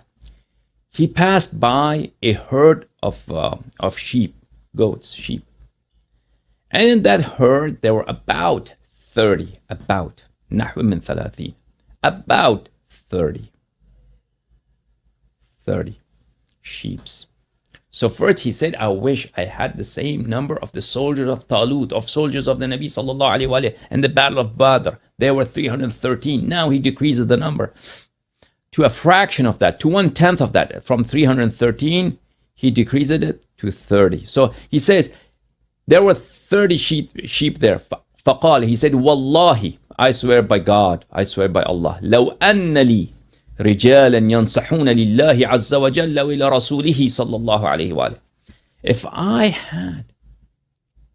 I had men who were dedicated to Allah, who were devoted to Allah, and who were loyal to Rasulullah صلى الله عليه وآله, بعدد هذه الشياه, equal to the number of the goats and this herd, equal to the number of the sheep and lambs and this herd. And how many are there? 30. If I had dedicated men, sincere supporters, equal to the number of these goats and sheep and lamb, there were only 30 sheep there. لَأَزَلْتُ إِبْنَ آكِلَةِ الذَّبَّانِ عَنْ مُلْكِهِ. Mulk means kingdom. kingdom. I would remove Abu Bakr from his throne. I would remove Abu Bakr from his throne. And he mentions Abu Bakr by this title, Ibn Aqlat al-Thabban.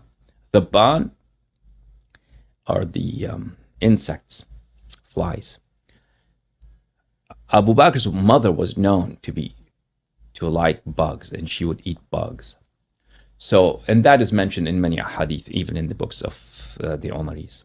So this is a disparaging term that he is describing Abu Bakr by his mother's very evil name and evil characteristic. I would remove the son of the bug-eating woman. The son of bug-eating woman is who? Abu Bakr. I would remove Abu Bakr from his kingdom if I had 30 of those, such people. He said that. Let's keep reading the hadith. فَلَمَّا أَمْسَى, that evening, بَايَعْهُ 360 رَجُلًا عَلَى الْمَوْتِ. That evening, 360 people came to him, and they pledged allegiance to him. عَلَى الْمَوْتِ, that we will die for you. We are your soldiers. We are ready. We are ready to take up sword for you and to rise up and put Abu Bakr to his place. 360 men. How many? 360 men. And their pledge of allegiance was on death, that we will give your lives. Until death, we are going to fight for you. We are going to obey you until death. Okay. فقال لهم أمير المؤمنين عليه السلام اغدوا بنا إلى أحجار الزيت محلقين. Amir al-Mu'mineen alayhi salam said, okay, tomorrow morning, you are my soldiers, 360. Meet me at the greasy rocks. Ahjar al-Zayt, greasy rocks. This was a neighborhood in Medina. Greasy rocks, greasy stones. Meet me at greasy stones tomorrow morning, and I'm going to lead you to victory. And you come, محلقين رؤوسكم, shave your heads, all of you. That is our sign, that is our code, that is our recognition that we are all going to be have our heads shaved. So tomorrow we'll see you. So these 360 people that same evening pledged allegiance to Amir al-Mu'mineen alayhi salam and pledged allegiance that they will fight for him to death to remove Abu Bakr. And Amir al-Mu'mineen alayhi salatu wasalam said to them, meet me tomorrow in this neighborhood of Medina. That's Ahjar al-Zayt. If you translate Ahjar al-Zayt into English, greasy rocks. Okay. وحلق أمير المؤمنين عليه السلام. Amir al-Mu'mineen alayhi salam had himself his head shaved. فما وافى من القوم محلقا إلا أبو ذر والمقداد وحذيفة ابن اليمان وعمار بن ياسر. Tomorrow morning, how many people showed up? Not even a handful. How many people showed up? Amir al-Mu'mineen alayhi salam shaved his head. Who else came? Abu Dhar, Miqdad, that's 2. Hudhayfa ibn al-Yaman, 3. Ammar ibn Yasir, 4. Abu Dhar, Miqdad, Hudhayfa, 3. Ammar, 4. And Salman, at the end of them came 5 people. 5 people showed up. 5 people showed up. And Amir al-Mu'mineen alayhi salatu wasalam waited for the rest, and he saw nobody else coming. So he raised, فَرَفَعَ يَدَهُ إِلَى السَّمَاءِ, he raised his hands to the heavens. And he prayed, اللهم إن القوم استضعفوني كما استضعفت بنو إسرائيل هارون. O Allah, I complain unto thee from my nation. I complain unto thee from my nation. They have weakened me. They have forsaken me. Just as Banu Israel, the Israelites, had forsaken Harun alayhi salam, had left Harun alayhi salam forlorn, had weakened Harun. They have weakened me as they have abandoned me, as Banu Israel had weakened and abandoned and forsaken Harun alayhi salam. Allahumma فَإِنَّكَ تَعْلَمُ مَا نَخْفَى مَا نُخْفِي وَمَا نُعْلِنْ. Oh Allah, you know all those things that we hold as secrets. You know our secrets. And you know that which we make public, that which we do not hide. وَمَا يَخْفَى عَلَيْكَ شَيْءٌ فِي الْأَرْضِ وَلَا فِي السَّمَاءِ. And there's nothing that is hidden from you, O Lord, in the heavens and on earth. فَتَوَفِّنِي مُسْلِمًا وَالْحِقْنِي بِالصَّالِحِينَ. Give me death as a Muslim, and in the day of judgment, and the hereafter. Take me to the congregation of righteous people in the hereafter. وَأَمَّا الْبَيْتِ وَالْمُفْضِي إِلَى الْبَيْتِ. I take an oath by Kaaba, وَالْمُفْضِي إِلَى الْبَيْتِ, and that hand that is stretched to the Kaaba, the hand of Rasul sallallahu alayhi wa sallam that touched Kaaba. Or it could be I take an oath by the Lord, Rabbil Kaaba, by the Lord of Kaaba, and the Rasul sallallahu alayhi wa sallam who touched Kaaba. وَفِي نُسْخَةٍ وَالْمُزْدَلِفَةِ وَالْخِفَافِ إِلَى التَّجْمِيرِ. And there's another transcript of this hadith that Amir al-Mu'minin said that I take an oath by Muzdalifah, al-Mash'ar al-Haram, the area that's performed Hajj in Mecca, in the vicinity of Mecca. So I take an oath by the Holy Land. And wal-khifaf ila tajmir. Khifaf is the plural of khuf, that means shoes. Rasulullah sallallahu alayhi wa sallam shoes that marched for throwing rocks, throwing pebbles at the devil. Tajmir. وَالْخِفَافُ إِلَى التَّجْمِيرِ. Those holy shoes that walked. Rasulullah sallallahu alayhi wa sallam. Those, he took steps and walked towards Ramy al-Jamara, where they throw rocks at the Satan, at the devil. لولا أحد أحده إلي النبي الأمي صلى الله عليه وآله. If there was not a pledge that I had pledged to the Nabi sallallahu alayhi wa sallam, if there was not a pledge, a pact, a promise that I had made to the Nabi sallallahu alayhi wa sallam, if there was not a will, a instruction, a dying wish of the Nabi sallallahu alayhi wa sallam from me. And what is that dying wish of the Nabi sallallahu alayhi wa sallam? What was this instruction of the Nabi sallallahu alayhi wa sallam? It will come in another speech perhaps. Nabi sallallahu alayhi wa sallam in his last days, he told Amir al-Mu'minin alayhi salam that these people will turn their backs to you. And after me, you will not find supporters to fight these people. You ask them to support you, but they will not support you. When they do not support you, do not fight them. Do not take up the sword. Do not fight them, do not take up the sword. And you have to be patient, like Harun alayhi salam was patient. And there are many ahadith to that effect. The instructions of the Nabi sallallahu alayhi wa sallam. Instructions from Allah. Jibreel came to the Nabi sallallahu alayhi wa sallam before his death. And he said, Jibreel said, Allah is sending this message. Say to Amir al-Mu'minin alayhi salam that they will take away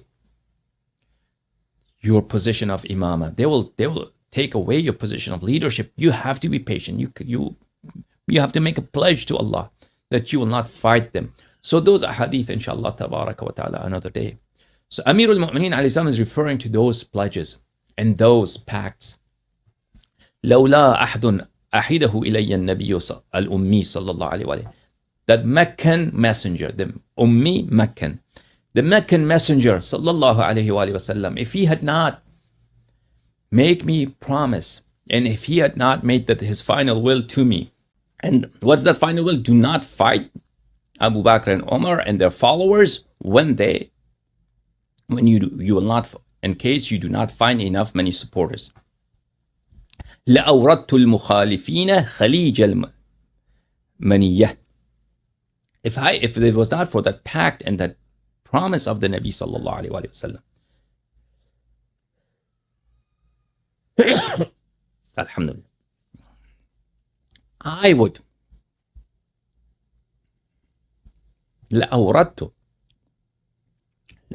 push down, I would shove down my opponents in the gutter of death and the pitch of death. Khalij al-Maniyah. I would push them down. I will shove them down. I will throw them down. I would, if I had not made that promise to the Nabi sallallahu alayhi wa sallam. If I did not have enough many supporters, that I would not fight. If the Muslims, if there were not enough many supporters, enough many numbers of people supporting me, to be sufficient in a war, although even if a small number, not the majority, even if a small number. I would, if I were not for that promise, even with these 5 people, I would push them down. I would throw them down the pitch of death. وَلَأَرْسَلْتُمْ عَلَيْهِمْ شَعَابِيبَ صَوَاعِقِ الْمَوْتِ. Sha'abib is rain. Shower, rain. Sawa'iq al-maut, thunderbolts of death. And I would rain down upon them. I would rain down upon them the thunderbolts of death. أَرْسَلْتُ عَلَيْهِمْ, I would send upon them the shower of thunderbolts of death. I would rain down, I would shower over them. I will throw at them the thunderbolts of death. وَعَنْ قَلِيلٍ سَيَعْلَمُونَ, and very soon there's a hereafter. There's another life. And that is not very far away. A few days will pass, a few years will pass very fast. And very soon they would realize what a great offense, what a great transgression they have committed against me and against Islam and against the Nabi sallallahu alayhi wa alihi wa sallam. And that's the end of this hadith. Falhamdulillahi Rabbil Alameen. May Allah bless you all. So, this hadith, what is the conclusion? If you paid attention to this hadith and you've not fallen asleep, let's go over. Amirul Mu'mineen alayhi salam, just a few days after the demise of the Nabi sallallahu alayhi wa sallam, a few days after Abu Bakr proclaimed himself Khalifa, Amirul Mu'mineen alayhi salatu wassalam, made an endeavor. And there are several such efforts made by Amirul Mu'mineen alayhi salam. One of them is this khutbah, this sermon, that just called al-khutbah talutiyah, to garner support, to ask people, to invite people, to enjoin people to support him, the pledge that they have made and during the lifetime of the Nabi sallallahu alayhi wa sallam, that Amirul Mu'mineen alayhi salam is the heir, as the successor of the Nabi sallallahu alayhi wa sallam. And Amirul Mu'mineen alayhi salatu wasalam reminded the people of Medina and told them that people of Medina, they know. It's not that they do not know that he's successor. They know quite clearly that he is the successor. Yet they have decided to ignore the facts of Quran, the facts of the Nabi sallallahu alayhi wa sallam. Just as Quran said, وَمِنْ أَهْلِ الْمَدِينَةِ مَرَضُوا عَلَى النِّفَاقِ. There are people of Medina who are experts in nifaq, in hypocrisy. Medina, Muhajirin, al-Ansar, they're experts in hypocrisy. Verse of noble Quran. They're teachers of hypocrisy, quite experienced, quite well versed in hypocrisy. So they know that who is the true leader and who is the fake leader, who is a demon who have become a leader. They know that. Yet they have chosen willfully the path of darkness over the path of illumination and light. And Amir al-Mu'mineen alayhi salam reminded them that help me. And if you go over the rest of the khutbah and you play back, you would know Amir al-Mu'mineen alayhi salam told them that had he 313 people, he would rise up with the sword against Abu Bakr. Then he lowered that number. He said that if he had about 30 people, he would rise up against Abu Bakr. 360 people pledged allegiance to him, yet only 5 people came the next day with their heads shaven to support Amir al-Mu'mineen alayhi salam. So Amir al-Mu'mineen alayhi salatu wassalam did not have enough many supporters, and he had made a pact with Rasul sallallahu alayhi wa sallam. And the Rasul sallallahu alayhi wa sallam had instructed him, if he does not have a good number of soldiers and supporters, he should not fight Abu Bakr and Umar. اللهم صل على محمد وآل محمد اللهم كن لوليك الحجة بن الحسن صلواتك عليه وعلى آبائه في هذه الساعة وفي كل ساعة وليا وحافظا وقائدا وناصرا ودليلا وعينا حتى تسكنه أرضك طوعا وتمتعه فيها طويلا اللهم صل على محمد وآل محمد. May Allah bless you. Ya Ali Madad.